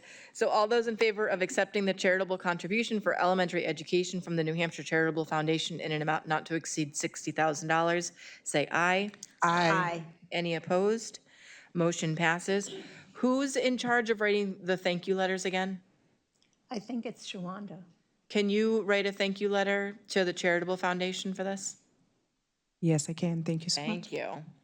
Okay, back to you, Ms. Lampier. Oh, before I go on to the next motion, I just wanted to thank Dr. Scarpati and Mr. Gray for following through on this offer and making sure that we got that money for our school. I appreciate it.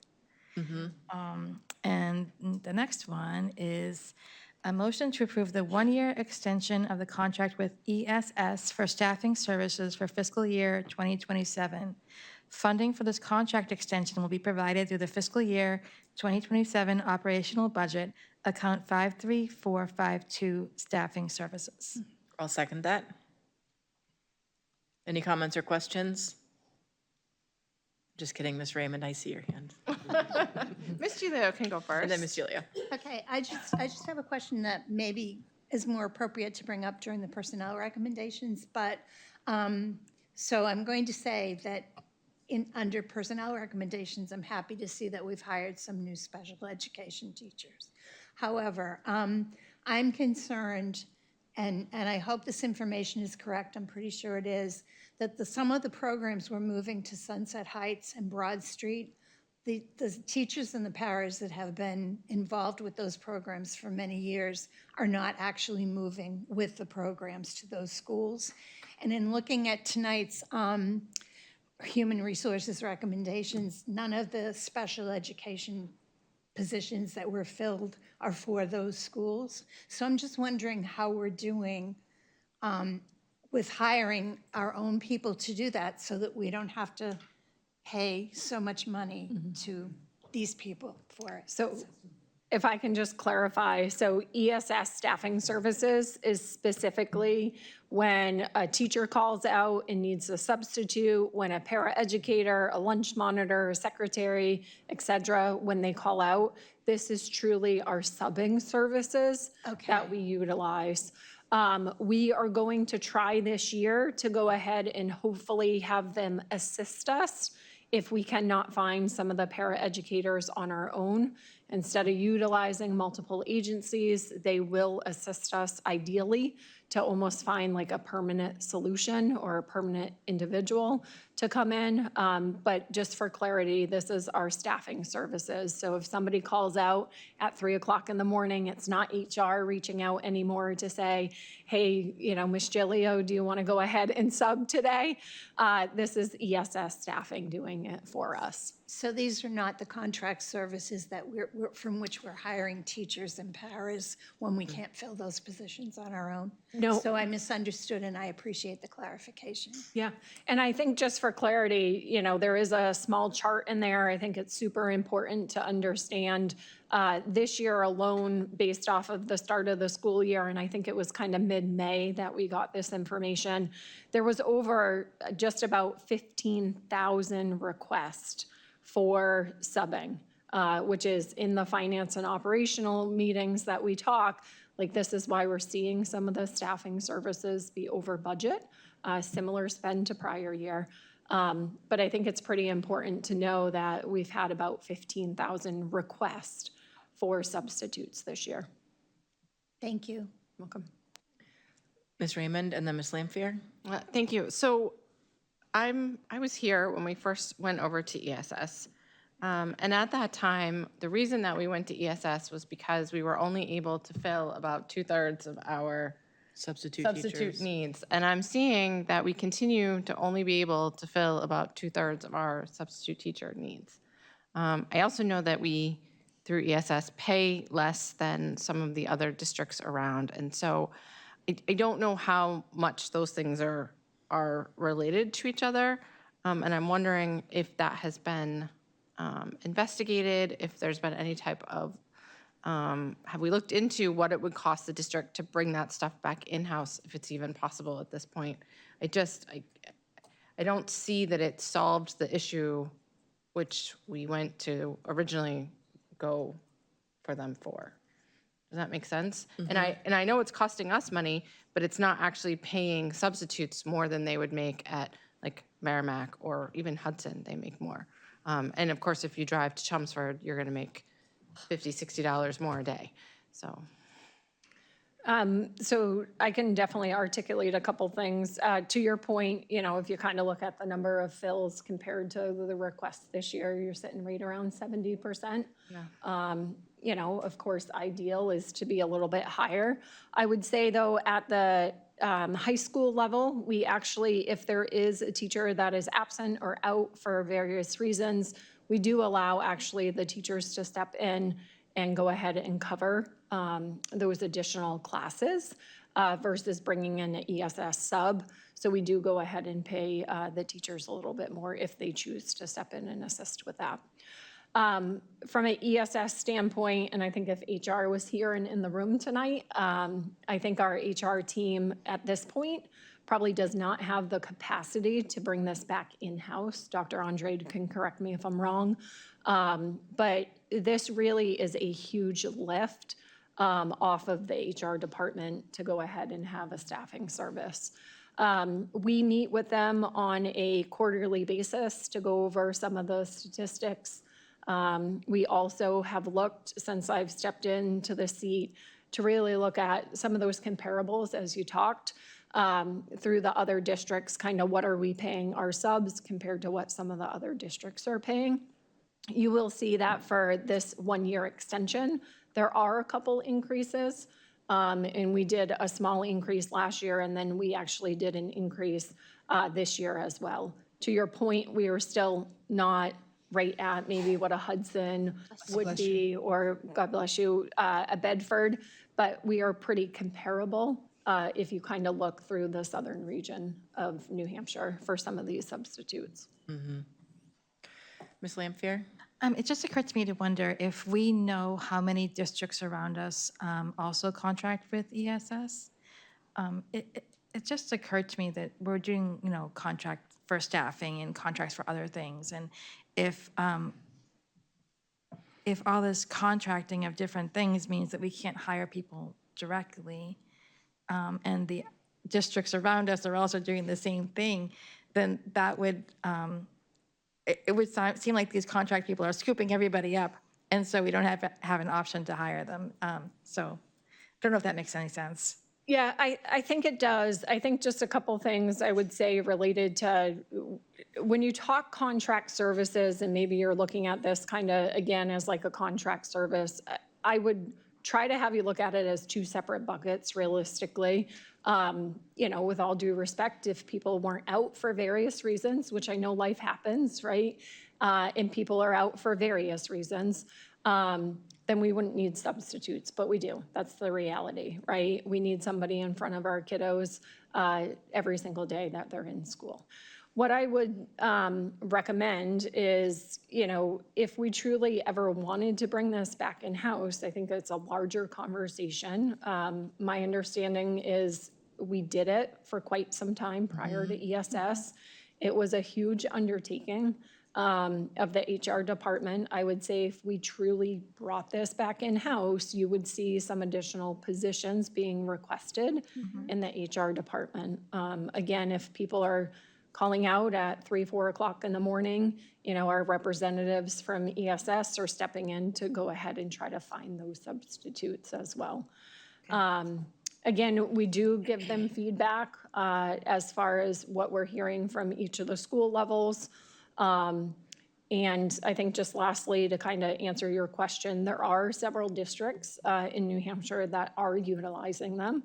I know there are 3 or 4 districts actually that are trying to potentially bring them in for next fiscal year. Recently, the conference I was at, there were a couple that were asking us for feedback and stuff. So I think you're going to start to see the staffing piece of the substitutes popping into more districts than they already are. It seems like in a way it probably is less expensive because we don't have to pay the salaries. We don't have to pay for the insurance for the people that are doing the work for the staffing. Well, we're still paying the staff who is not here, right? So if they're taking a vacation day or a sick day or a personal day, right, they're still getting paid their compensation and their benefits, and we're paying basically additional to have these substitutes in our classrooms. Okay, all right, thank you. Ms. Lewis? Oh, thank you. I understand that this is almost like it's an add-on benefit, right? Because individuals have sick time, they have vacation time, right? So we're paying, right, to bring people in to allow our staff to have time off. I was just curious about the cost of this. I know the total requested, right, is at around 15,000, and the total filled. So do we pay by positions that they're able to fill? Yeah, good question. So we only pay if they go ahead and fill the position. Okay. So those additional roughly 5,000-6,000 positions that were not filled, we're not paying for those. We're paying for positions that are only filled. Gotcha. So we're not paying for the, I guess the service, the contract. It's for, it's for the actual service that we're receiving. Yep. Okay. Yeah, the invoices that we get every single month specifically are basically by school. And it says John Doe was the substitute at, the secondary level in the principal's office, right? Or at the front. or they were a paraeducator or special ed teacher. Okay. What would you say, I guess like an estimate of the cost for the service for with working with them? It's a lovely question. So based off of finance and ops, our nice big legal sheet that we shared this year, I'm thinking we're actually going to be sitting probably right around $1.3 million in staffing services.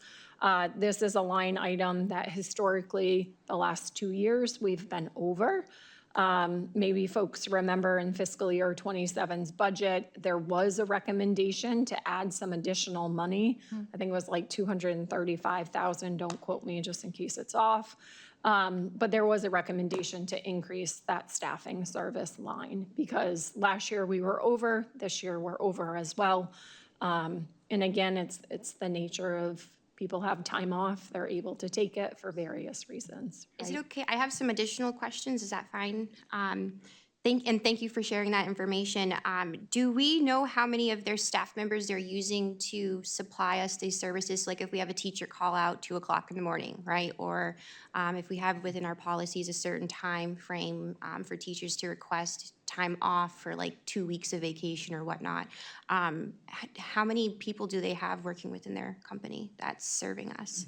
I think just for clarity, to make sure I understand your question, are you asking, I would almost call it from my staffing days, like somebody on bench, like somebody that's like literally ready to hop in, right? I'm just trying to estimate or to, because I have another question on top of that, based on like, so when we did have it in-house, right, how much were we paying staff members to actually do this compared to how many staff members they're actually working with and that are supplying us this service? Yeah, they definitely have what I would call a pipeline of like these people readily available to come in. I think we tend to see some of the similar staff come in day after day. Some people love doing this, right? They enjoy really being a substitute and not having a full-time opportunity. Again, we're not paying unless they truly come in and come to work. But they definitely have a plethora, I would say, of folks that are coming in. Oh, I'm sorry. I think my question. Yeah, just a little more. So ESS is a full-time partner for us. So Nicole works for us full 40 hours a week. And then she's part of the organizational charge. She has a senior vice president who's in charge of New Hampshire, and they do all the marketing, they do all the recruiting. But Nicole is with us full time. Of course. And I'm sorry, my question was more based on like the people picking up the phone, right? Answering like, hey, okay, let me try to get someone, not more so of the people that we're using to fill the positions. So Nicole is the chief recruiter. Okay. And then they'll go through the computer system. A teacher puts in an absent, and then if I'm a substitute teacher, it'll notify me whether I can accept it or not. Okay. And so a lot of that is automated. Okay. The nurses, we still call at 4 o'clock in the morning. I don't know why they're separate, but for some reason, the nurses still get a personal phone call. But a lot of the system is automated. Okay. And so, Mr. Johnson was saying his son's, on the list now. But if I put in a substitute, it'll ping me, and then I can accept if I want to take that position. Gotcha. And then Nicole's job is really like to recruit, retain, the onboarding, the fingerprinting. But 5 days a week, you can find her at a supermarket. You can find her at the library. She's actively pursuing, recruiting people to come in. So that's the full time. But she also has the resources of ESS to recruit on LinkedIn and other areas. So that's kind of behind the scenes as well. So they have their professional office working on that.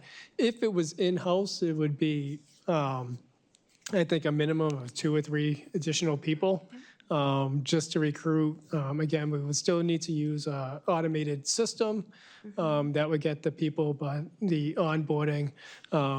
But it's a lot. It's, to actively recruit.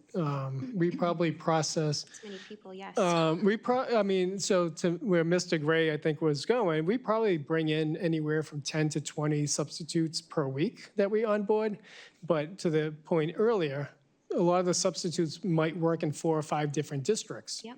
And so they're cherry picking of where they want to go. So we might have 400 people on the bench, and only like 100 people showing up a day. Gotcha. And so, I mean, we see the disparity even within the school district where, people like, I'll work at Maine Dunstable or Bicentennial, but I will not work at New Searles, right? So they'll just, they pick the schools that they want to work at and only take those. But ESS does a lot of the infrastructure, the recruiting, that we just don't have the time and the manpower right now. Of course. But, Great. so Nicole is with us full-time every day. So it's one key person, and then she has a backing of her organization. Gotcha. All right, thank you. And I think the benefit, right, is because of the pool of people they're able to bring in at a short period of time to assist us, right? Okay, thank you. Mr. Johnson, then Ms. Gilio.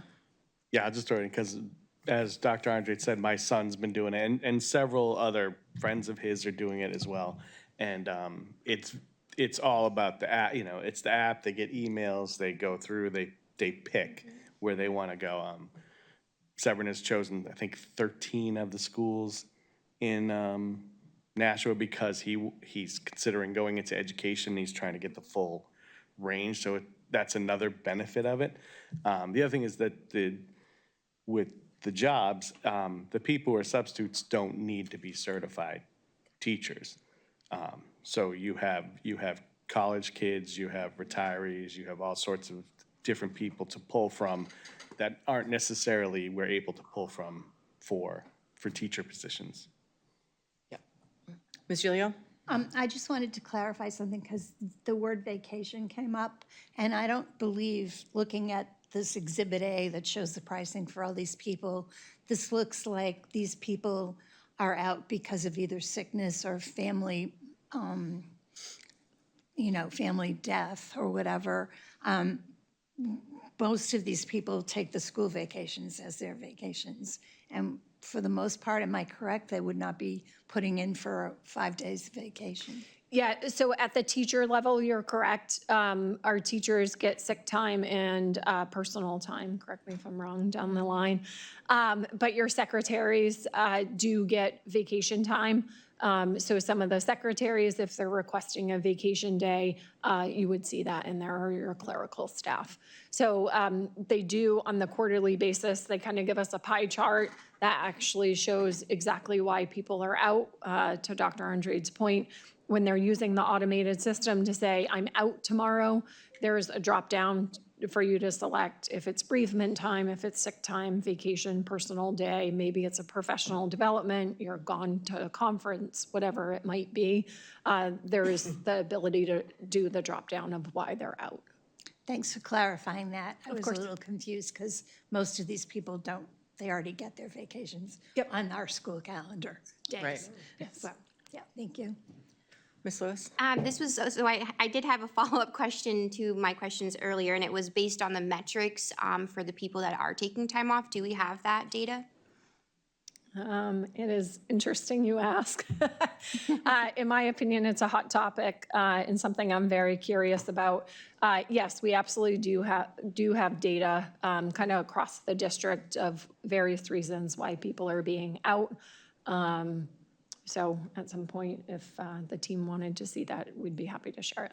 Yeah, I would love to see that because I think that kind of helps clarify or help us to understand a little bit more on the numbers that are here because 15,000 is a lot. So I think just one thing to point out, I think we looked at some data, and again, this is only if somebody truly needs a substitute. So like if somebody took a day off and for a vacation day, maybe it's a clerical staff and they technically don't need a substitute, you wouldn't see that in this. When we ran the numbers, this was probably about 6 weeks ago or so, I saw about 23,000 requests for some type of earned time. Again, you have to remember we're a district of just over 2,000 employees. So I guess from a data standpoint, it would be interesting to understand, we can have a sidebar conversation, but it'd be interesting to understand, I guess, what data are you specifically looking at? Is it more from the substitute lens, or is it more from the district as a whole of just why people are out? I mean, yeah, I mean, for this, for instance, we have about 15,000 people, 15,000 requests, right? And saying that we have just over 2,000 employees, I think that would be great to know how many of our 2,000 employees in comparison to that 15,000, right? If we do the math, that's like, what, at least every single person requesting time off for 7 different periods. And then also looking at this, I don't know if this is sharing with us the total amount of time that they're looking for time off. So like, is a request based on just requesting, or is it based on the number of days that they need? So it's the number of days. So the just under 15,000 would be basically 15,000 requests for somebody to cover. So like there might be one day that, we have 100 substitutes that the team is looking for. But it's 15,000 requests. Okay, so if I put in a request, for instance, and I'd say that I need 7 days off, would those 7 days be counted towards that 15,000? Yep, so it'd be 7 individual days. Yep, or 7 requests for a substitute. I think this would be a great conversation to do a deeper dive into in HR.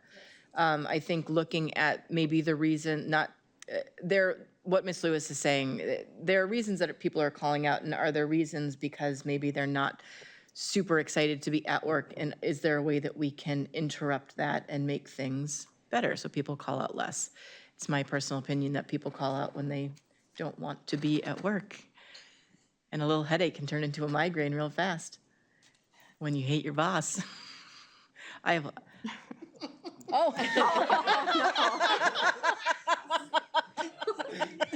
Okay. I didn't mean that. I'm just kidding. I meant someone else. Sorry about that. I was being colloquial. I'm bright red right now. Would you love to vote on this? If there's additional questions? So, yeah, I want to make sure that. I was trying to help you.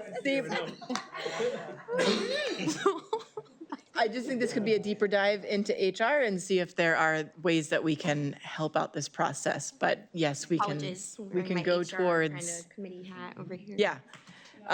Yeah, I think we can end discussion now, Jen. So I'm going to take my foot out of my mouth so we can vote. Unless there's other questions, no rush. I really hope not.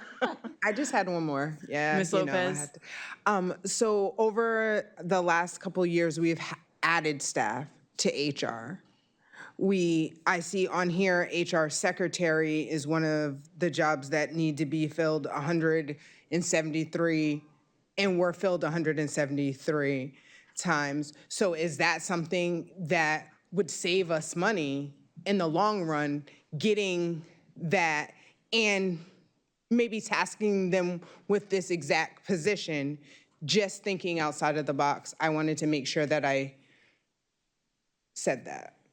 Yeah, so for clarity, there are, correct me if I'm wrong, Dr. Andrade, 5 HR specialists, and then Michael Bose, as we're aware, of HR director. So there's really 6 in that team, which at times probably isn't enough because we are so paper-driven. But the HR secretarial request actually is during busy season, I would say, and when there's some additional overtime or some processing that needs to be done.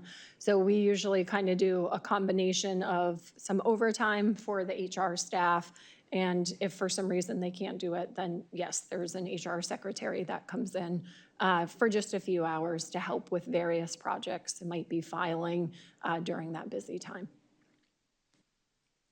Okay, follow up.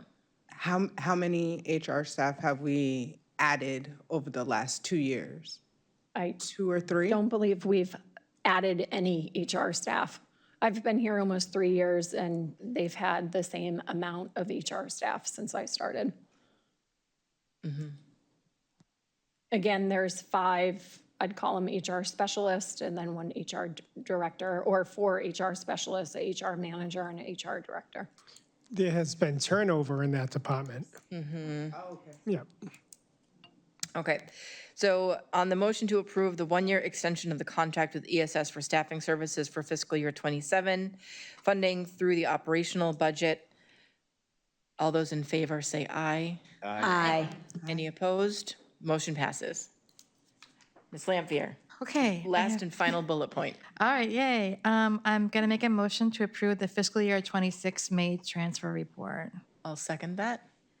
Okay. Comments or questions? I have a comment on it. Okay. The transfer report, a lot towards the end of the school year, there is a lot of the transfers are people in the elementary schools or high schools buying like new furniture and stuff. But I do like to point out whenever there is anything of note. There is one transfer that was, we had to add money to other lines in our budget. So we added 32,000. Another 32,000 and 26,000 to legal, ESS, the staffing services, and social studies books. So I just wanted to make sure everyone, if they were interested, knew that we had to move money to these places. So, all right, thank you. Any comments or questions on the transfer report? Seeing none, all those in favor of approving the fiscal year '26 May transfer report, say aye. Aye. Any opposed? Motion passes. Thank you. That was a fun meeting to attend, and it was an even more fun meeting to have here. So I will now hand the floor over to Ms. Raymond for Committee on Policy. Right. Thank you. Due to a number of scheduling issues this month, because June is crazy, we did not meet in June, so we only have things for the second reading. However, Mr. Posca and I met earlier this month to talk about future agendas, and we learned that the state has changed some laws regarding security processes, school buses. And so the first few policies that we had wanted to have a second reading and approve tonight, instead we would like to pull back to policy. ECA, probably ECAR, and ECAF. There's an update to, oh, I didn't write down the bill number. There's an update to the law, and ECAF and another one, ECAA, need to have a public hearing by law before we approve changes. For security? Yeah. It has to do with cameras on school buses.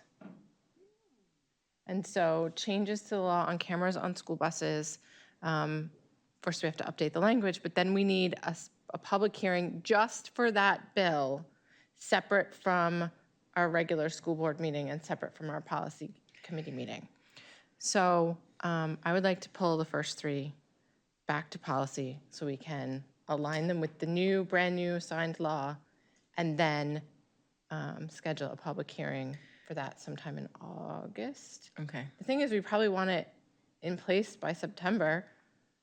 So, you know, that's fun. Fine, I'll let you pull them back. We won't discuss them tonight. All right. So that was fun. Okay. So we're going to move forward to, what's next one on the EI, thing? risk management. EI, risk management. Which, hold on, now I got to scroll through all these pages. All right, so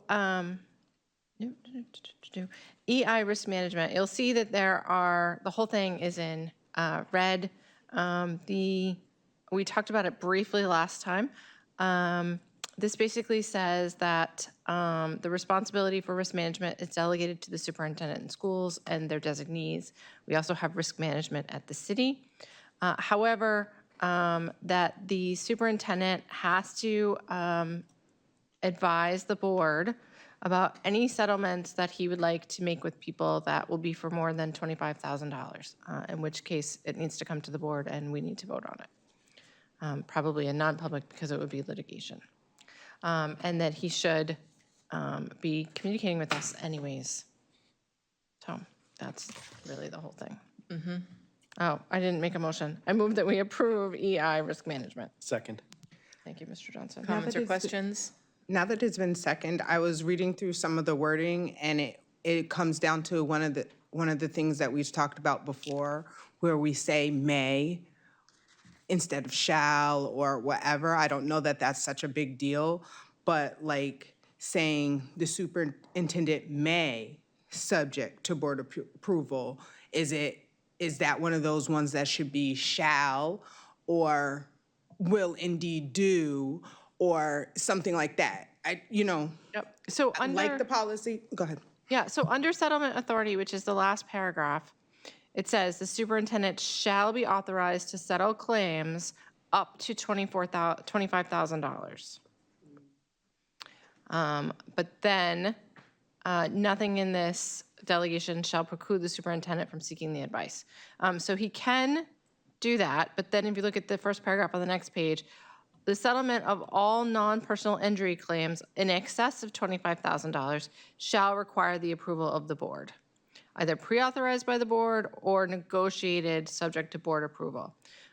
So it basically says we're authorizing him to negotiate settlements less than $25,000 and then bring them to us. But anything over $25,000, we must be included in that process before the negotiations are complete. Which is what Manchester does. So, and was approved, I think it was approved by risk management at the city as well. Yes. Yeah. Okay, any other comments or questions? Seeing none, all those in favor, ooh, my thing got small. All those in favor of approving policy EI risk management, say aye. Aye. Any opposed? Motion passes. Okay. You're opposed, Ms. Lopez? Okay. Okay. So the next policy is I move that we rescind policy EIE, school district employee and school member indemnification. Second. Thank you. So this is a policy that was a unique to Nashua policy that nobody had other than us. But if you'll notice, there are all of these legal references here because this is all state law. So we're not losing our indemnification. We're just not making its own policy, clearing up our policy manual with it. We're getting rid of redundancy. Yes. Oh, that makes me so happy. So the city still has insurance, and it still covers us if someone sues us. Okay. Just like they do with the alderman. Unless we did something personally. Right. And there's no difference in the wording of towns and city. It's municipal. The word is municipal, which covers both. Okay. Any other comments or questions? Seeing none, all those in favor of rescinding policy EIE, say aye. Aye. Any opposed? Motion passes. Okay. I move that we approve policy GCI, professional development. Second. Thank you, Mr. Johnson. Thank you. There are no changes to this policy. We've had a very similar policy for like 30 years.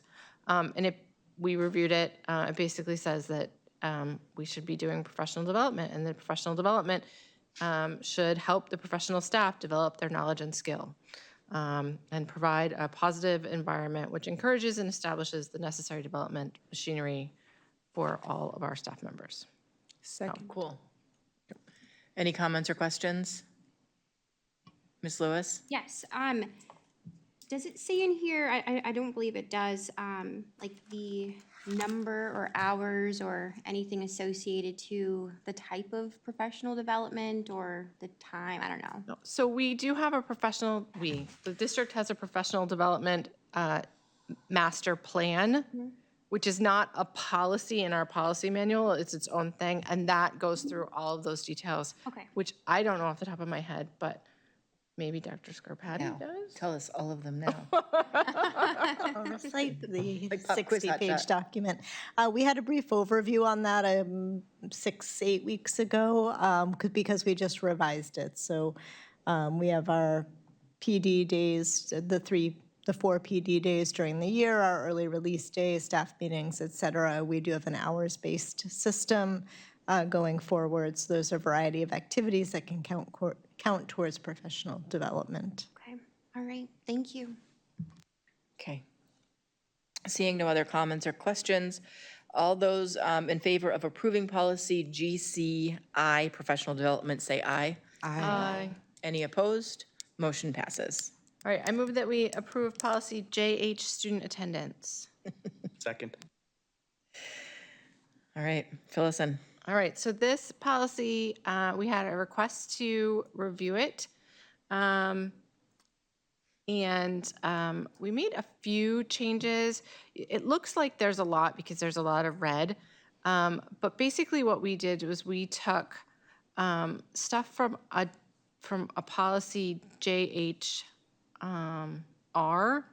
which was kind of like a procedure about attendance, and we pushed it into JH, which is student attendance, because we thought instead of making parents look all over the place, that it could be in one place. I don't know.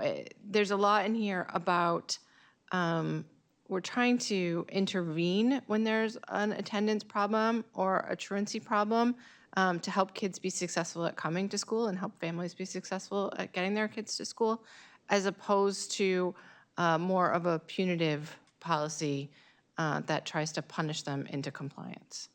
That always works. Right. I think this is a little bit more strength-based, so I don't know if anybody wants to speak further about it, Mr. Posca or Mr. Johnson, who was part of the process. I think you kind of gave the overview. It's really kind of, in addition to looking at JHR and kind of collapsing that into JH, we also looked at some updates from the NHSBA policy and kind of put some additional verbiage, or probably some little different verbiage in there as well. So I think it's a cleaner version of what we've previously had. This gets sent to my house quite a bit. Ms. Lewis? Thank you. The same way that we do different things like on the website, like notifications or announcements, could we do something like this so parents are like aware? Like, hey, check this out. This is something that we just updated. I don't know, just thought I'd point that out. I think we had talked a little bit about, is this something that should be in the handbook? You know, and I think it might be too late to get it in the handbooks for this fall. But should there be a summary? Should there be, hey, parents, this is where you go? Because I think for me as a parent, I go right to the policy book because of this. But I think if I wasn't on the board, I would go to the handbook. Also, I'll say there's a lot of parents that don't have access or don't know to look into these things or don't just have, I don't know, the time, right? Yep. They're not just always willing. But I think if there was some sort of communication that was on the website, social media pages saying, hey, parents, take a look at this, because I'm reading here, it says, you know, in one of the things for consequences, it says may result in DCYF involvement. And I think that's important for parents to be aware of. Yep. And I think in those cases, there's some state laws regarding that as well. But when kids stop going to school and there's no communication, I mean, of course, someone should be sent out to make sure they're, you know, they still exist. So. No, I agree. I'm just saying communication, I think access, right, opportunity, we can make change, engage our parents. So Dr. Andre, I don't know if that was a question I was directing towards you. I think the other piece, I think, Ms. Lewis, I think Ms. Raymond said it before, a lot of the work of this policy is to work in collaboration with families and kind of set that tone of how do we work together to address some of these concerns. It's certainly not meant to be punitive in nature, but kind of outlines kind of, you know, how do we protect ourselves going forward when some of these concerns come up, but also kind of make sure we're, you know, the parents and families are aware that we're willing to work with them. And I think our schools do a very, very good job of reaching out to address concerns as they come up to work together. You know, do things still arise? Yes, but I think to the point, you know, the conversation that we had at policy is really working collaboratively together. And I think overall, as we kind of work to kind of revise these policies, I think that was the kind of the tone we were trying to take in the conversations that we had. Of course, and I 100% see that. I think the only thing I was just asking is just communication, just to share that, right? Because we can't collaborate with others if they're not aware. Yeah, That's a good point. That was the only thing I was just trying to say. yeah, I can't believe I'm going to say this, but when we have our back-to-school nights, like already, even though tomorrow's the last day, but come August and when, in our open houses in September, this would be a good opportunity to share that information. Okay, thank you.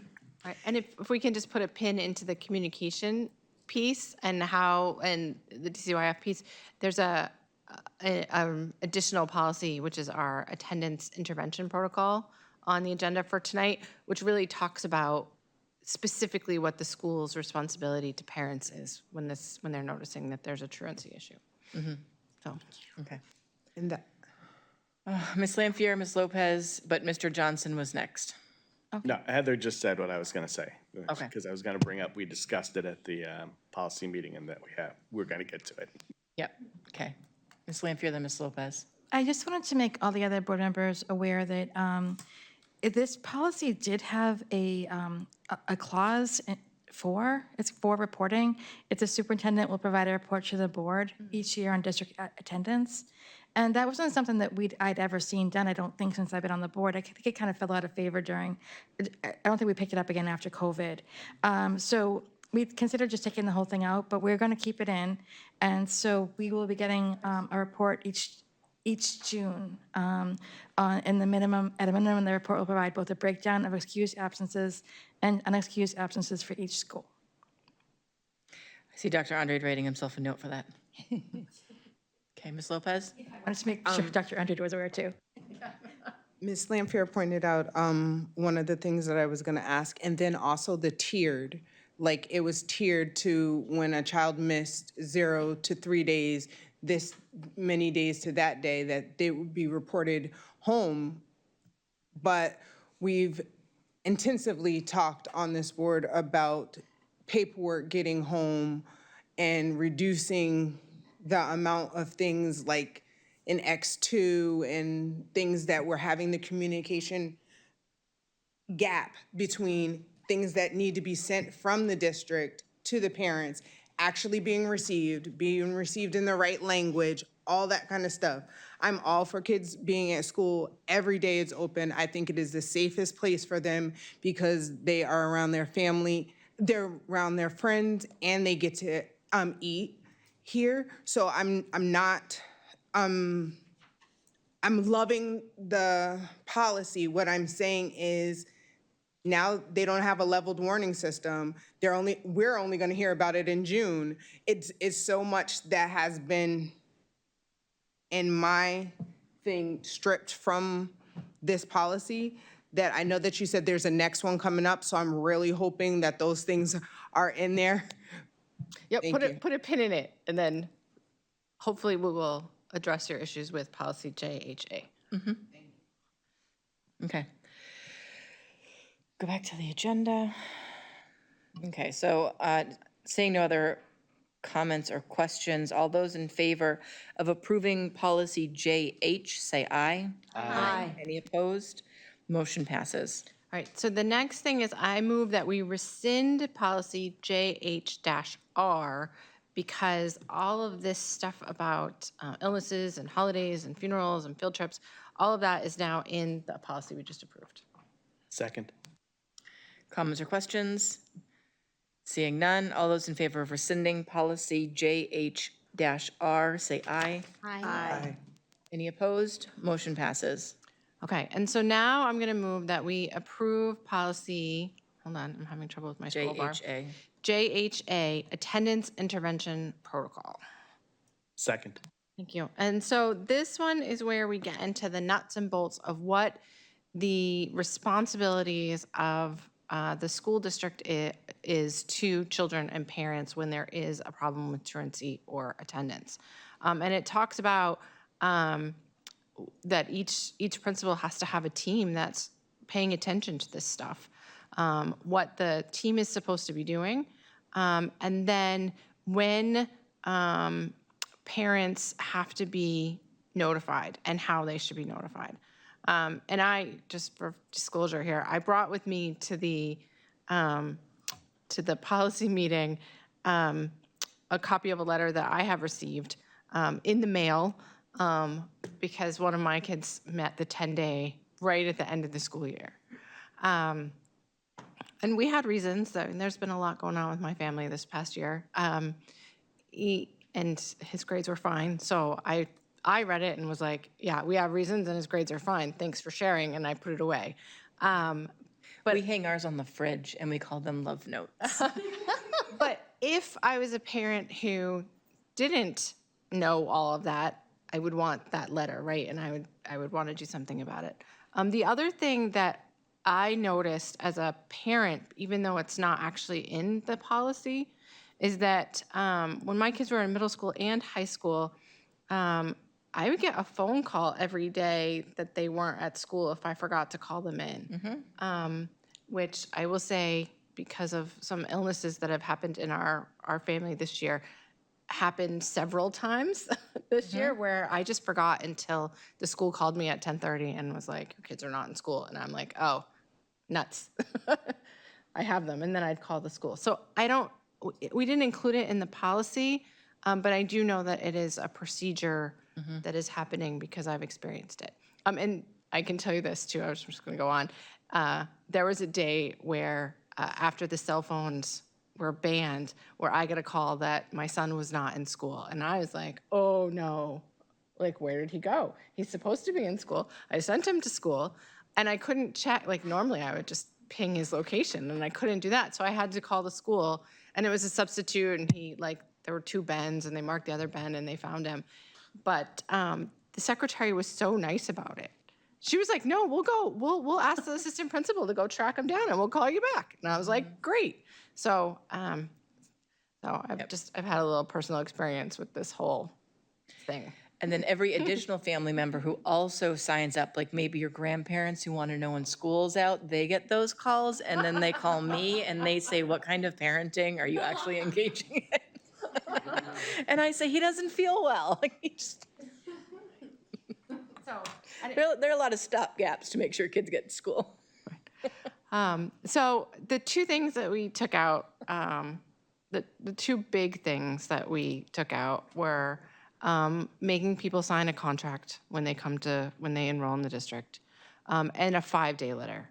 In the past, the district sent out a 5-day letter at some point in the past. Now it's 10. And the tardies are different. That's what we normally get is the tardies. Right. And then again, there's some crossouts about remediation plans, but it's really talking more about, we moved it. You'll see number 9 is crossed out, but it's really now part of what number's that? 5. So. Okay. Any other comments or questions about JHA attendance? Ms. Lopez? So that was the thing, like, so now parents won't know till their child has missed 10 full days, not just half days, because we got rid of that. So as soon as they hit 10 days, then they'll get a letter from the state of New Hampshire. Oh, from the school. Okay, just as a copy of the state of New Hampshire. With the legislation. With the legislation. So they're gonna get that in the mail at 10 days, But if you look up at number 3 says, when a student's level of absence prompts a concern, principal, teacher, or other staff shall make reasonable attempts to contact the parent. We wanted the first attempt to be a phone call, right? We wanted it to not be a letter in the mail because at that point, the kid's been missing. Because it should start with interventions that are less scary. Yeah, how can I help? Can I follow up? Go ahead. So I absolutely agree. And like you said, it's not only the text that you get or the phone calls that you get from the district for every time the student is marked absent, whether they're in school or not. But also some of those calls go to the student. They don't come home, because I know that my son that graduated had his going there. It's not that I was getting them from the district because of where I am today, right? But I wasn't getting them from him. He was getting his own. And you can change it in X2. You would change your number to your friend's family number that you knew wasn't home and had an answering machine that you could delete before you got home from school. That's a trick from the 90s. That's funny. So that's what I'm saying. So I'm not saying that, I think from the first one, I know it's admin heavy or it's whatever, phone calls are great, but is it gonna be a phone call or is it gonna be that text? I know that we're already short-staffed and asking our teachers to do a whole lot. So I'm just saying, like, I can see this going to, you hit 10 with no warning for a parent. You get this letter because hopefully the parents are getting the mail. The younger they are, we're not generally worried about the truancy. Otherwise, we're worried about the truancy, right? But I think even if it's by age or whatever, but that's my thing. I just wanted to make sure that we were aware that parents won't get they won't actually know or could not know till 10. There's no other way to check that, that's not marked in X2. There's no other way to know just because I've had kids in the district. So I'm not opposed to bringing it back to policy if we want to hammer out how many days make sense. I just don't want to bring it back to policy and then have no one come to policy and Rob and Regan and I go, well, we still feel the same. I think, Ms. Raymond, I think what the conversation is, we've crossed out when a student is absent 5 or more times. The conversation that the board has to decide is, do they want that added back into the policy? I do think there's plenty of conversations and communication that occur prior to the 5 days notifying parents that the child is out. I don't think the first time that they're, here, maybe the first time that maybe the math is making sense is when they get the letter. There are phone calls here, phone call there, and all of a sudden it adds up to 5. But there is constant communication that things are occurring. But to Ms. Lopez's point is if that wants to be added back into the policy, I think that's the decision of the board here. Yeah, I think, that's pretty much what, go ahead. Mr. Johnson, then Ms. Prin. So one of the things we were looking at was that when, we were discussing this, like, what are 5 days? Is 5 days a lot of absence? If it's 5 days in a row, yes, absolutely. Is it 5 days over 4 months? Not so much. So that's why we're leaving the communication open, to where the administration and the building is handling that sort of communication with parents before it gets to 10 days. And then the 10-day point is where, okay, now we have a more serious issue and now you're getting the letter and now you need to follow up. I have a question because this is kind of a couple of times with these bullet points is we're almost rehabbing committee meetings. If we feel like this is a level of conversation that needs to go back to committee so you guys can join, then I think we need to do that because I don't think it's to Ms. Raymond's point, we have policy meeting, we have committee meeting, we have the members there, we have them discussing. If it was something that we needed to have a bigger conversation about and you guys weren't able to go, maybe we should kick it back to policy. So if we want to continue this conversation on, I say let's bring it back to policy, or we can be comfortable with where we're at and vote. So what do you guys want to do? Do you want to send it back to policy? Do we vote on that to do We that? just do consensus. Okay, yeah. Do you guys want to send it back to policy? Yeah. I don't want to make more work, but yeah. No, I think there's discussion that can be had because we're talking about total absences, not just unexcused absences, which is different. But that takes time, and I think it's reasonable to have that at the policy committee. That's why we do 2 readings for policies. So we can bring it, hey, this is the first reading. It's a clue to everyone to read it carefully. Know that there's going to be another policy meeting before it comes back for the second meeting so that we can be prepared to get an email to say, hey, let's talk about it. Ms. Prin? I'm hoping this is a clarifying question because I just know teachers do attendance through Aspen. Do parents get robocalls when their kids are marked absent? Yes, Do they? yes, we do. So there's immediate communication. There should be, parents should be getting a call, either from, I know it was either through the nurse or a robocall the second your kid is marked absent. Because I'm one of those teachers, we have to have ours done by 9:15, otherwise the robocalls go out and I get yelled at. Absences are like 11:30 and Yes. tardies are at the end of the day. Yeah, so that communication's already going out. You should know immediately if your child's not there. So I don't know if that helps kind of clarify that policy. You know, if you've, and we have an absence line, so if the parents call and say, hey, my child is absent because they're sick, then that robocall doesn't go out to them. Right. So I don't know if that's what we have here in Nashua as well. That could kind of eliminate that whole waiting until 10 days. Yes. So that is what we have going on. My comment is basically being a 15 years as a parent for both the kids. Not even a single time school missed calling us if we missed it because kids are not feeling well or something like that. By 11 a.m., we get the call. If I don't pick up the call, my wife gets the call. Not even a single time I really missed it. We never ever did. They are very particular about it. Right. Can I just add something? I think my only concern really here is just like when a student's level of absences prompts a concern. I think that's kind of like my only thing is like, how do we, I don't know, put a metric or how do we put something to that, The right? state- That doesn't, for me, it doesn't seem like equity, like in terms of like, hey, so, oh, this kid, maybe their behavior is not as well as this kid. So like, I'm gonna contact, like, that's just the way I'm reading that line. So the 10-day thing comes from the state law. And it comes from state law because in New Hampshire, children have a right to an education. And parents have an obligation to ensure that they're getting an education. There's a whole statute about it. And so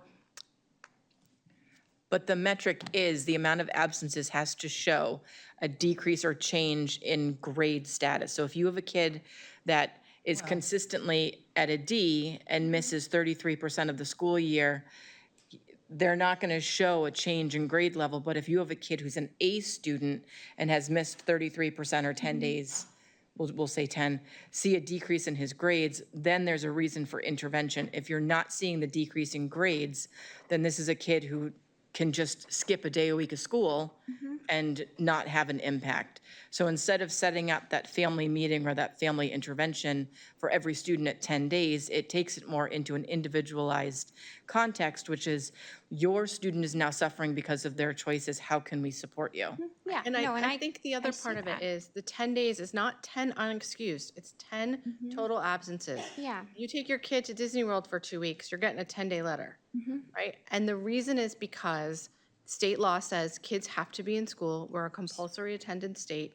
If parents are not, then there has to be a paper trail that the school let you know at 10 days, at, 15 days, and at 20 days that your child is not there. And then the school is required to call DCYF and let the social workers follow up with the family and find out what's going on. Yeah. And I was just reading from line 3, so I understand all that part way past when we get to the 10 days. I was just going back to line 3, because it just says when a student's level of absences prompts a concern. That's my concern, is like it doesn't state right there before we even get to that other level of like what prompts a concern. I think if we just have something else added there would be. I don't know if this helps, but at elementary, all the schools have an attendance team that looks at the data regularly, typically every other week. So an example would be, it gives a level of discretion. So for example, a student has the flu and is out for a week and the family's communicated that they're out with the flu. Them sending home the 5-day letter is kind of like, all right, why, why did I get this letter? I told you she had the flu for a week, right? Whereas if it's a kiddo who's missing every Friday, you're gonna have some follow-up calls. So I think that's where that level of concern piece comes in, is knowing that context of why the student hasn't been there is going to drive whether it's a concern or not a concern. Of course. And the teams look at that data and have those conversations for that follow-up. So then we'll just leave, so I guess reading that right, and then from what you just mentioned, we'd leave it in the hands then of the district of each of the schools to make that decision versus having something just here you know, having some verbiage behind that, is that necessary? I guess Right. is just what we can. Right, because I would say that things that are concerning are different at different developmental stages, right? If you have a student who's been expressing that, you know, they're not safe at home and then they disappear for 3 days or 2 days or 1 day, the district might want to call home and check on them. So, you know, or, you know, running with a rough crowd or something. So what does everybody want? Do we want to bring it back to policy or do we want to vote on it? I want to vote on it. Okay. Vote on it. All right, so I'm encouraging no further questions or comments. All those in favor of approving policy JHA, say aye. Aye. Any opposed? Motion passes. Oh, all right. Oh, my gosh. Okay. Oh, I have one other thing on policy. Sorry. Mr. Posca has been my admin contact for policy for years, and he's not going to be with us as of next month. We'll have a new admin contact. And so he and I have worked out kind of a plan for the summer for policy, but we're going to be flying by the seat of our pants for a couple months, I think, figuring it out. So it'll be a big change. Okay.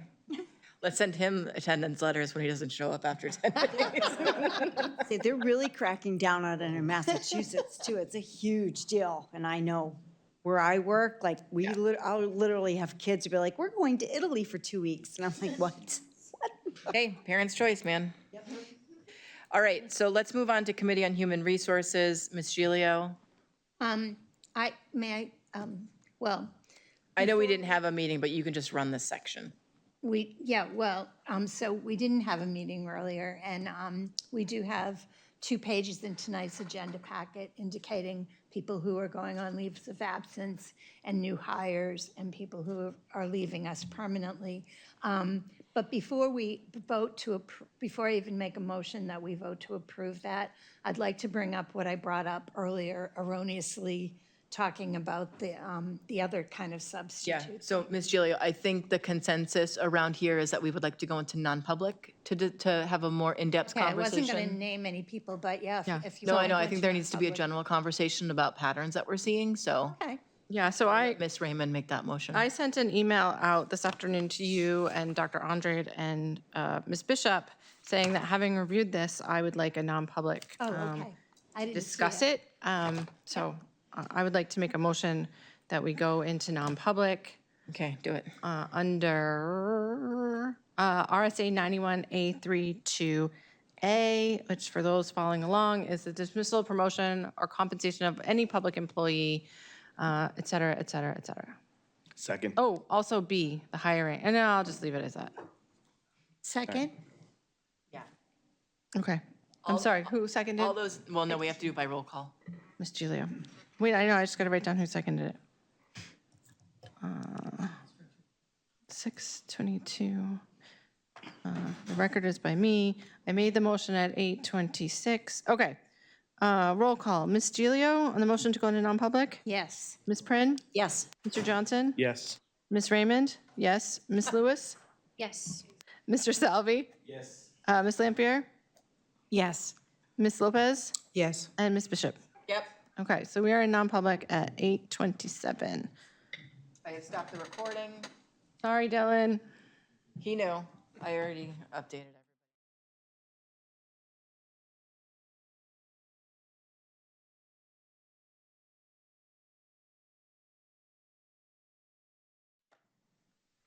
Oh, I didn't. You're on. Okay, great. I'm I looking, I'll just do it. I'm looking for a motion to seal the minutes of the non-public session under RSA 91A331, affect adversely the reputation of any person other than a member of this board. So moved. Second. Okay, that was at 9:10 p.m. Ms. Gilio? Yes. Ms. Prin? Yes. Mr. Johnson? Yes. I mean, yes. Ms. Lewis? Yes. Mr. Salvi? Yes. Ms. Lampier? Yes. Ms. Lopez? Yes. Ms. Bishop? Yes. All right, so that passed. And then we're not adjourning, so I can go back to the other Yes. page. So Ms. Gilio had opened up Committee on Human Resources and I believe was looking for a motion to approve the June 22nd personnel recommendations. Second. Oh, wait, I'm not on that. I need someone to make the motion. Oh, I'll make the motion to approve the personnel recommendations of June 22nd. Thank you, Ms. Gilio. And Ms. Lopez seconds it. Okay, great. Any comments or questions? Seeing none. Seeing none, all those in favor of approving the June 22nd personnel recommendations, say aye. Aye. Any opposed? Motion passes. Oh, now we have to wait for Mario. I'm here. Okay, you can do it. Can I step in? I was just being sassy. All right. Yeah, go ahead. Unless you truly want to wait, but No, I would truly like to I think we move can on. get this done. All right, so there is a memo in front of the board tonight from the CTE program. There are several pieces of equipment that our CTE team is no longer utilizing. Because this equipment was purchased with grant funds, there is a regulation that once we're ready to dispose of these items, they have to be donated to a similar program. So Milford is extremely excited. They've been waiting actually a couple weeks to hopefully have this approved. So the recommendation in front of the board tonight is to actually go ahead and donate the equipment that is listed in the memo directly to Milford in their Applied Technology Center. Just for heads up, Milford had to accept this as well. So I think last week they actually accepted it, but they are extremely excited to hopefully receive this equipment. That sounds great. Looking for a motion? I'll make that motion. Thank you, Ms. Gilio. I'll second it, but I have questions. Oh, sorry. Oh, Sorry. it was me, but She controls the notes, so. it was Jamaica Lewis. Miss Raymond seconds and now has a question. Obviously. When did we stop offering machining? I remember when we brought machining and how exciting it was to have a program that had really good paying jobs right afterwards, and how expensive it was to set up machining, and how difficult it was to find a machining instructor. So when did we drop it from our catalog? So my understanding is there hasn't been much interest in the program. So that is why there is a recommendation to go ahead and drop the CTE program at this point. Mario's back. Did you want to add anything? Yes. Yeah, the change was in this year's program of studies when the high school presented. I don't remember them saying we're not offering machining anymore. I remember them presenting a couple renaming of classes and adding a class. I don't remember them saying, hey, we're dropping an entire CTE program. I can go back to the notes, but the numbers have been really low the last couple of years. And then we lost the CTE teacher in the fall. And so they made the decision to not continue the program. Mr. So Johnson? what type of machining you are talking about? Like, It's manufacturing, essentially. CNC machines and drill presses, that aspect. and no interest at all in learning? The numbers, to Ms. Raymond's point, I remember 4 years ago when I came here, there was 0 kids in the program. And then we recruited a teacher to come in. I think at max, we maybe had 10 kids in the program over the last 4 years. The numbers have been really, really low. We tried to partner with a couple manufacturing companies in the city, but it's been hard to generate. Mr. Johnson? So did the class run for 26? It did. Or 25, 26? How many students were in it? I can check. It was a handful of students. Just one follow-up. We had the plasma cutter that was never used. Oh, wow. Ms. Lewis? I was just gonna ask, so like, for instance, we have like Alvern and like the other schools in the area, right? So if there ever was a kid that was interested, we would bus and Correct. transport them Yep. to those So, programs. or Milford. Yep. Gotcha. Yeah, right. To Milford, thank you. Ms. Lampier? If we send any CTE kids to Milford for this program, do we get any kind of a tuition break? That would be nice, right? But no, okay, all Right. right, I'm just wondering, thanks. Okay, any other comments or questions?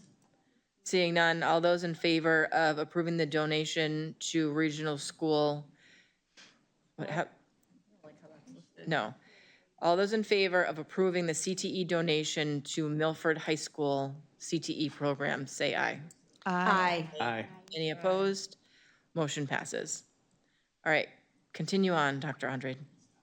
So we're looking for a recommendation to approve Resolution R26044, changing the purpose of up to $1,607,805 of unexpended bonds proceeds from 5 building improvement projects to the bicentennial roof replacement project.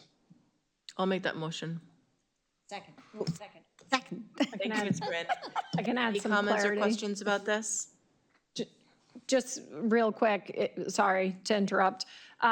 So this has been in front of the Board of Aldermen.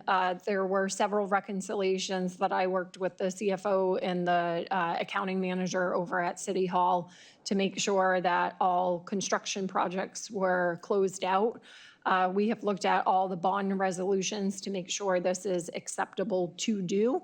And based off of the bond resolutions, you can only utilize this money for school-specific projects related to the buildings. So we can't take this money and utilize it for salaries. We can't take this money and utilize it for the parking garage project, et cetera.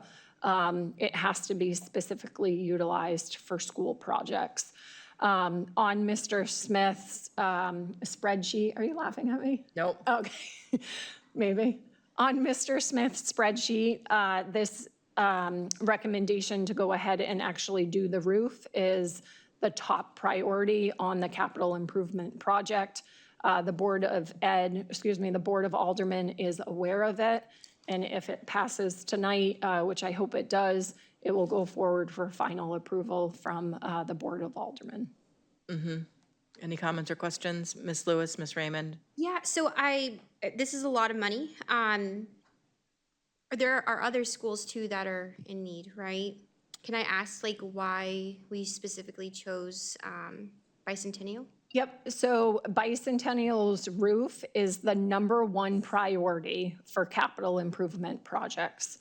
So during the budget presentation, there is a pretty substantial list over the next 10, 15, 20 years of projects that are recommended from the plant operations team. Mr. Smith did present on that, and he usually always brings it forward to the board, finance and ops as well.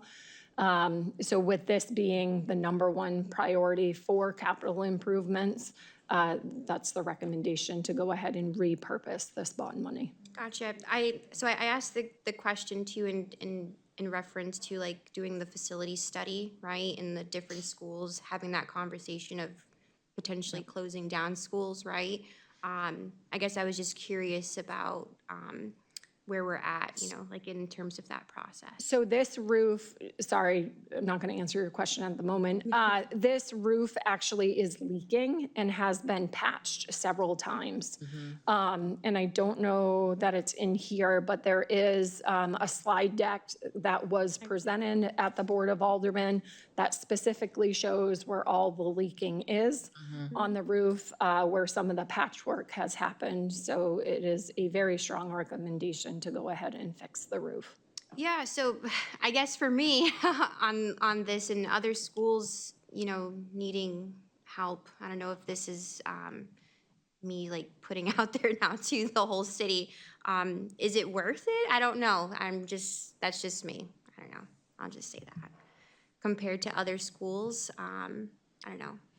I'm just thinking Yeah, about so- like all the, you know, like all the PowerPoint presentations, all the information sitting in those facility studies and listening right to all of the schools that we have, the years that they've been up, like 100 years, 133 years, right, for some of our schools, and the close proximity, right, that some schools are in, and, you know, whether or not we haven't made that decision yet, right, on what schools come to mind in terms of, are we potentially going to close down a school? Do we want to continue to keep our schools up, you know, for the So next at this point, I think what has been shared, a couple other spaces, is the concern with the roof at Bicentennial is now becoming a safety concern, not a cosmetic concern.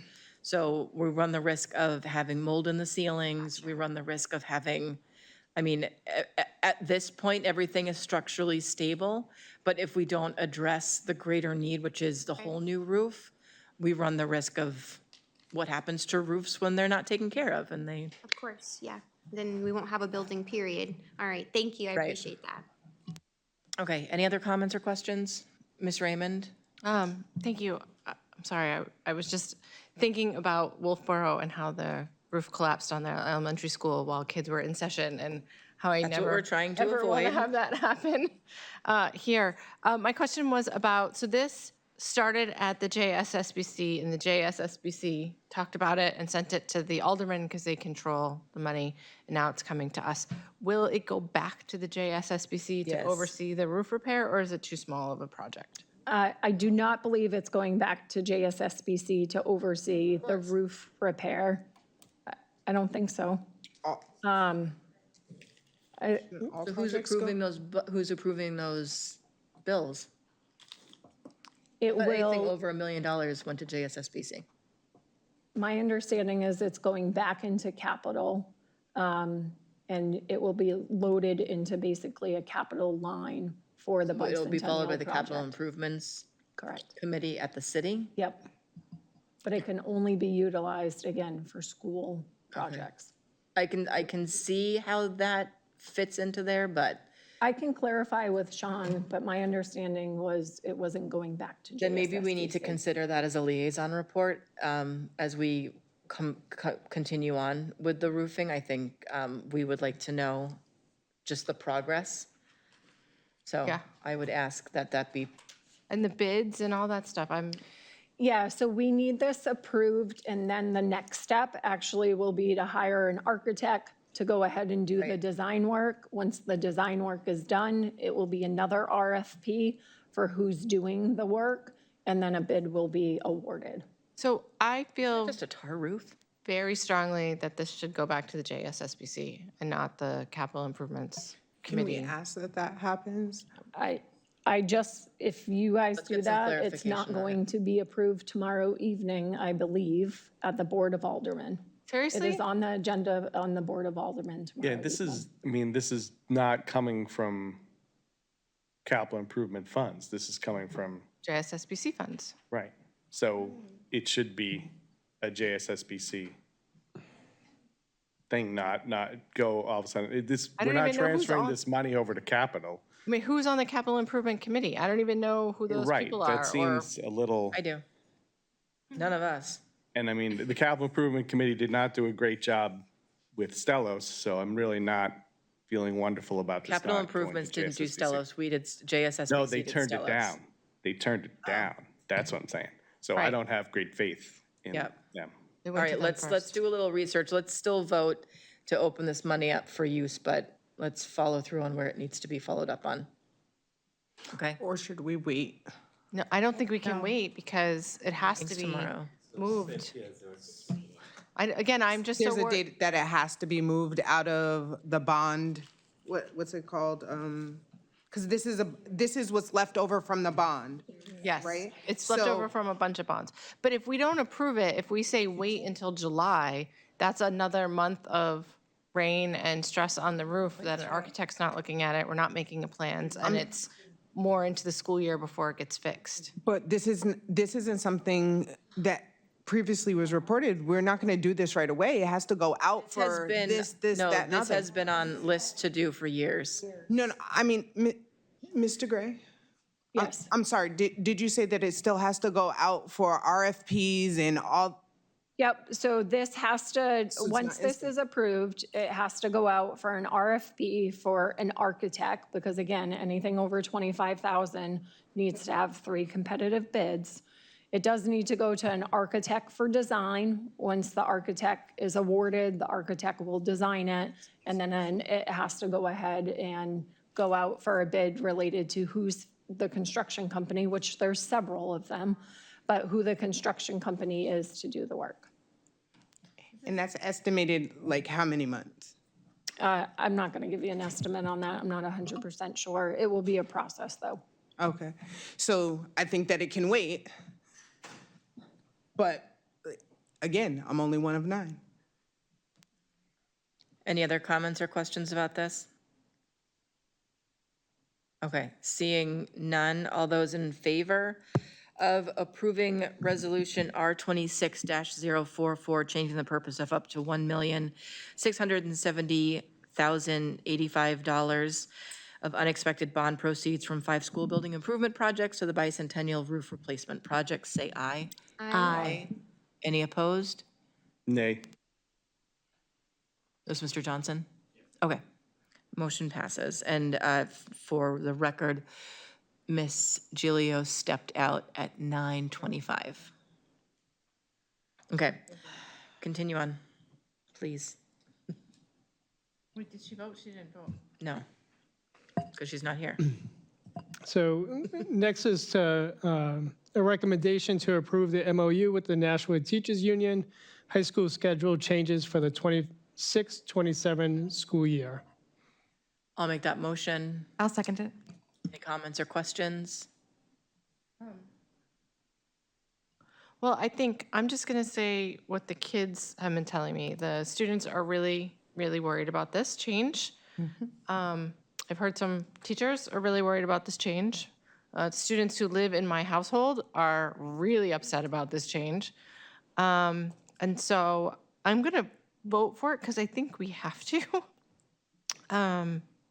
However, I would like some updates to the board on how this is going as the year progresses, to make sure that, I mean, I don't know what we would do except plan for changing it back or something else. But I'm particularly concerned about how this is going to align with CTE classes that kids might be taking at Alvern or elsewhere, how it's going to align with those kids taking classes here, and whether or not it is going to impact getting through all of the curriculum in our CTE classes and our AP courses. Yep. So I would like some updates as we go through the year about, how are we tracking with making sure our kids' academic goals are still being met. Okay. Ms. Lopez? Can we put an addendum on this that says that after the first quarter, that it is reported back to us to make a decision on the schedule? Because I really am concerned about it as well. And I think that as we get busy into the school year and a lot of things are not discussed till June, that I would like it to at least be an agenda item that comes back up that we can ask for today. Like, it doesn't have to be a date, but. I think we can request updates. If we were to, after the first semester, change the expectations, we're looking at hiring back all of those teachers in a budget that's already set. So it would have to be for next school year.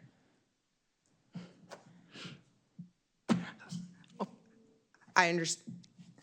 Can I talk again? So, I mean, I really understand that, but I don't want to come back here in June and have the same conversation or the conversation in April when we decided that we were going to make this change, and it changed a couple times before then, and now here we are stuck with it for a year, and we still see that there is problems and our kids are worried about it. And I mean, that's what I'm here. Right. I think we can definitely get updates on how it's going. And we just have to work it into our next budget process if we need to go back to how it was. And that will be something that administration's going to have to focus on if we're looking at going back to the old way. And if I may, I think there's two, I think tonight before us is the MOU, and then what you're asking for is separate and apart from the MOU. Right. I think that's fair, yeah. Okay, so on the MOU, do you have something else, Ms. Lopez? Okay, so on the MOU, I made the motion, Ms. Lampier seconded, right? Okay.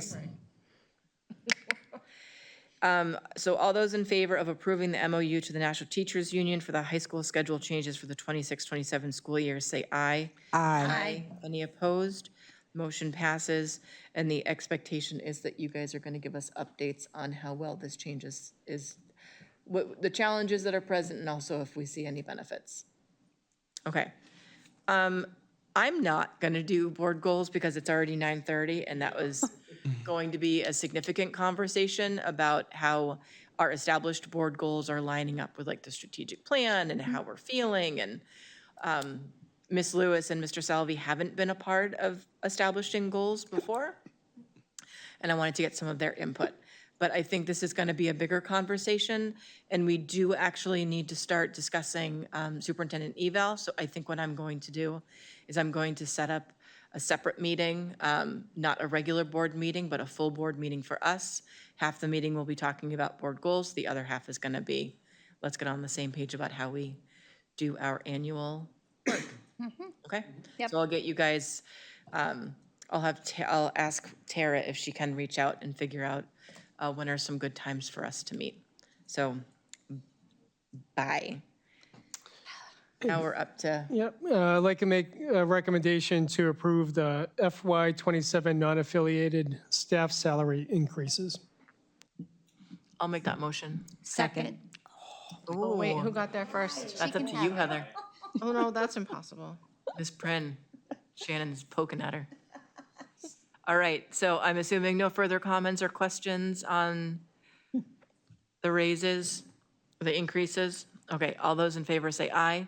Aye. Any opposed? Motion passes. We don't have any liaison reports. This brings us up to our second public comment. I'm assuming it's Mr. Hoffman, because he's running up here.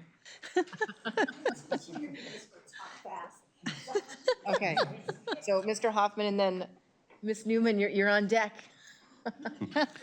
Gary Hoffman, 38 Perham Street, Unit D, Nashua, New Hampshire. I wasn't going to speak about this issue tonight, but because of what happened, what I was informed today, I think it's important.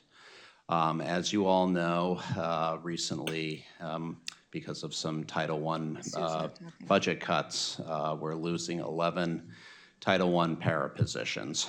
And these para educators are instructional paras, and you know, we need to figure out, I'm hoping we're going to be able to find positions for these people, many of whom have been with the district for decades, 30 years, some of them.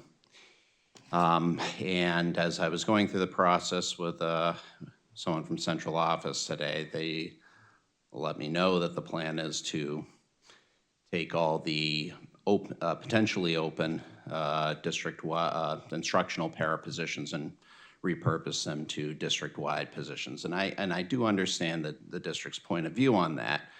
However, what I will say is that right now we have 62 openings for district-wide para educators. There are plenty of open positions. And many of our current instructional paras, some of them are in their 70s, some of them are in their 80s. I spoke with one who was 85 years old. And many are doing this because, you know, they love this district, but they're not, they don't have the physical ability to do what a district-wide para would do. It's oftentimes a very physical job. Yet I would argue that a lot of these paras are still very valuable to this district, and we should not take their service lightly, and we should find a place where they can still serve our district. And I would hope at some point that in the next few months that this school board puts on the agenda this idea, what should we do with our para positions? Should we have instructional para positions in the future? Right now, about half of our paras are instructional paras. And I would hate to see a situation where the second one gets open, turn into district-wide, where, you know, there's a place for those positions for our paras that are maybe in their 60s and 70s and 80s, that they can still provide service to our district, still provide great value, but they might not be physically able to do some of these district-wide positions. And so I would ask that at some point in the next few months be put on the agenda to discuss what are we going to do with our para positions. And so that's what I'm going to ask. I just have to speak up for these employees who have been so loyal to this district for so long. I think we owe it to them. They provide tremendous service to this district, and I think that we still get a lot of value of them. So thank you. Thank you, Mr. Hoffman. Sue Newman?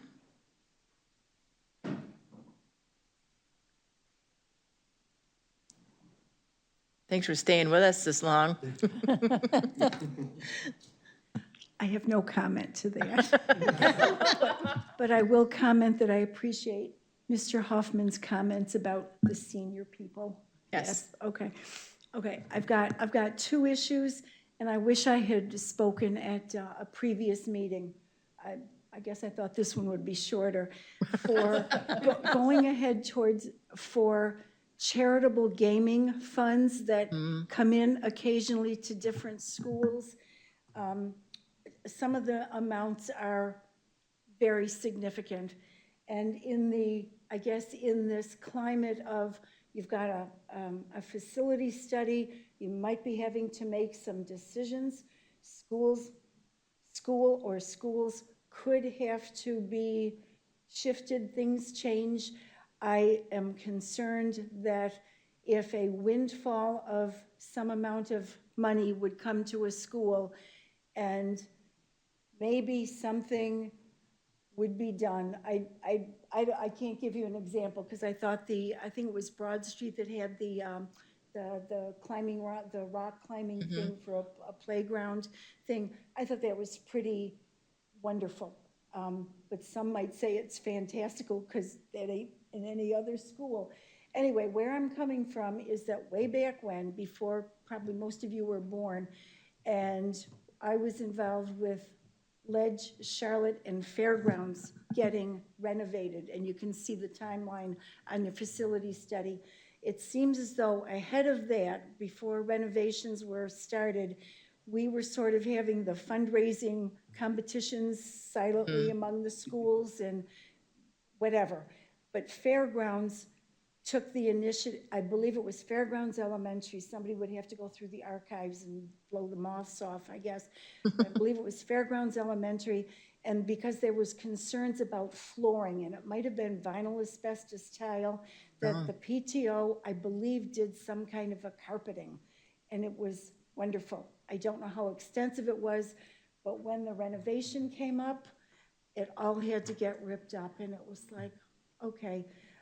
I don't recall anybody wailing or yowling that all our hard work got ripped up because they enjoyed it while they had it. But I would hate to see something like that.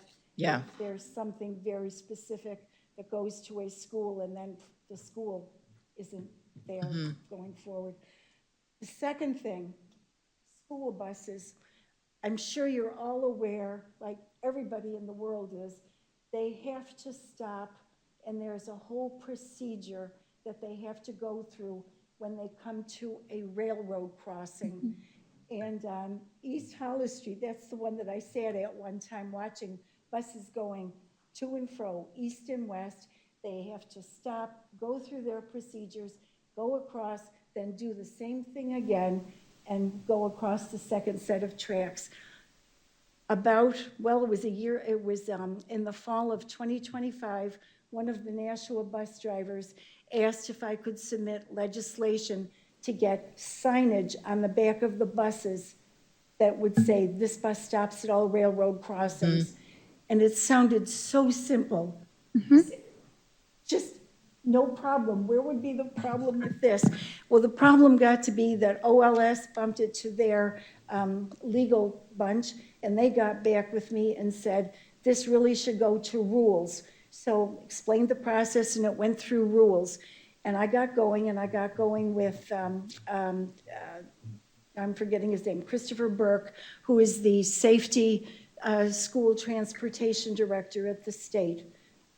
And that's a fine thing. And we were exchanging emails, we were talking. I was sending him snapshots of, not snapshots, I'm sorry, photo shots of school buses in various parts of the state and limousines and all kinds of things that have the signage on the back. Nashua doesn't have it. That's all we were trying to get to. Anyway, bottom line, this rock and rolled along for months and months, and it got stuck in legal with safety, and then it got even more stuck because of the more recent, for lack of a better word, the kerfuffle going on over car inspections. So it's like nowhere. Weeks ago, I was in contact with Mr. Burke, and I said, is it possible at all to even say for the next school year this would happen? They couldn't tell me that. So anyway, I would just say, reminding folks that the buses stop, and the reason that the bus driver even brought it to my attention is they were getting so frustrated with cars that were so frustrated with having to stop behind a school bus as they went through their procedures to do it. And the comments I heard, they were getting yelled at, windows turned down, fingers were flying through the air, not all of the fingers, just one. Bad words were being said, and it was like, they just don't get it. So anyway, Mr. Burke did tell me that if a district that did not have signage on their buses wanted to apply for a waiver, it should be an easy thing to do, this process. I spoke to your transportation director months ago. Yes, it was several months ago when he first told me that. And given that you've got a contract, whatever, there wasn't anything they could do going forward right now that she was optimistic about. But going forward, you may, if there's funds from some which where to get you can get these stickers on Amazon. There's all kinds of vendors, and I don't know what else you would need with a waiver. But things could happen if you all wanted to be aware of that. Okay, thank you. Thank you. But just as a public safety announcement, there is an entire process for school buses to stop at all railroad crossings. Yes, thank you. Thank you, Sue. And our school bus drivers only get one finger from us, and that's a huge thumbs up. 2 thumbs up. Okay, it's board member comments. Let's start off with Ms. Gilio. I think looking at the clock, I have no comments tonight. Okay. Ms. Prin? No comment. Oh, just a half day, teachers, students, you can make it. That's it. Mr. Johnson? No comment. Ms. Lewis?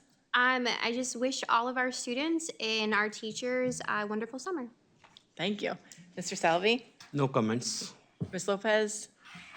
I just want to echo what was said. Students, teachers, have a happy, safe, blessed summer. Thank you. Ms. Lampier? So a few months ago, the Nashua Chuff Techs came in and presented, and they invited us to their Maker Fest. And I went, and it was really, really cool. And I met someone who built a whole R2D2. Anyway, I got a whole tour of where they do their work, and it was really impressive. And they had this, they had their machine that they go to the competitions with, and it had all the stickers with it, stickers on the machine of businesses, local businesses that had sponsored them. And it would be really nice to see Nashua high schools on there as being sponsors of this team. So I hope it's something that we can consider down the road. It wouldn't be a huge investment from the school. It would mean a lot to the kids to know that the high school was supporting them. And they have the engineering, the business team, they have the strategy and game analysis. It's a really great way to get kids interested in these type of fields. So that's all I had to say. Thank you. Thank you. Ms. Raymond? Thank you. So tomorrow starts school vacation, and one of the things that I talk about every year this time is what to do about lunchtime for families and kids who are struggling financially and need that help. Once again, the school district has a bunch of places where we are having lunches. It was in the e-news that Cameron Dion sent to my email as a parent this week. Is it also on the website? Yep. It's also on the school website. I talked to Kendra Smith today via electronics, and her Solstice's food truck will be out and about this summer as well. And she has a flyer on her website with all of the details for that. The United Way is having a number of pop-up pantries this summer, and they have a flyer on their website. And End 68 Hours of Hunger, which gives our students bags every Friday to bring home for the weekend, has those bags available at the desk at the public library. No questions asked. Kids can just go in on Friday and ask for a bag, and they can get one. So there is help out there. None of our kids have to go hungry this summer, and there are people willing to help make sure that all those gaps are bridged. That's all. Thank you. I do have a comment. Mr. Posca, this is your last longest meeting with us. We wanted to give you a little something from us for your new office. And yes, you have to open it. We want to see your face. You have to display it On TV. right in a prominent spot. There are some varsity letters to celebrate your MVP status with us. North and south letters. Yeah. That's Yep. not all. Oh, geez. As well as the picture of the board from graduation.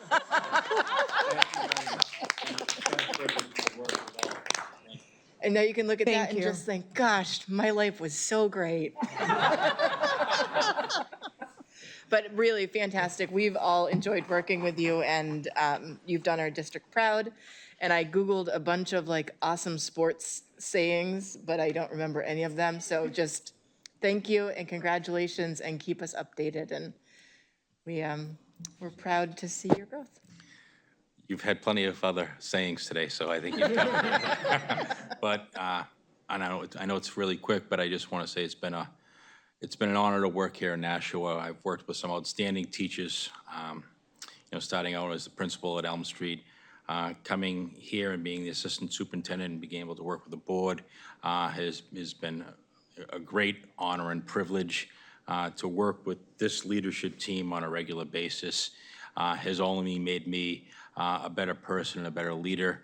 I'm truly going to miss working with this team and what they bring to the table every day. And can't thank Dr. Andre enough for giving me the opportunity 4 years ago and kind of learning from him. I think he's he's a tremendous leader, but he's a better friend. So thank you all. Excellent. We'll do that. And with that, I'm looking for A motion to adjourn. I move that we adjourn. all those in favor? Aye. We are out of our meeting at 9:50 tonight.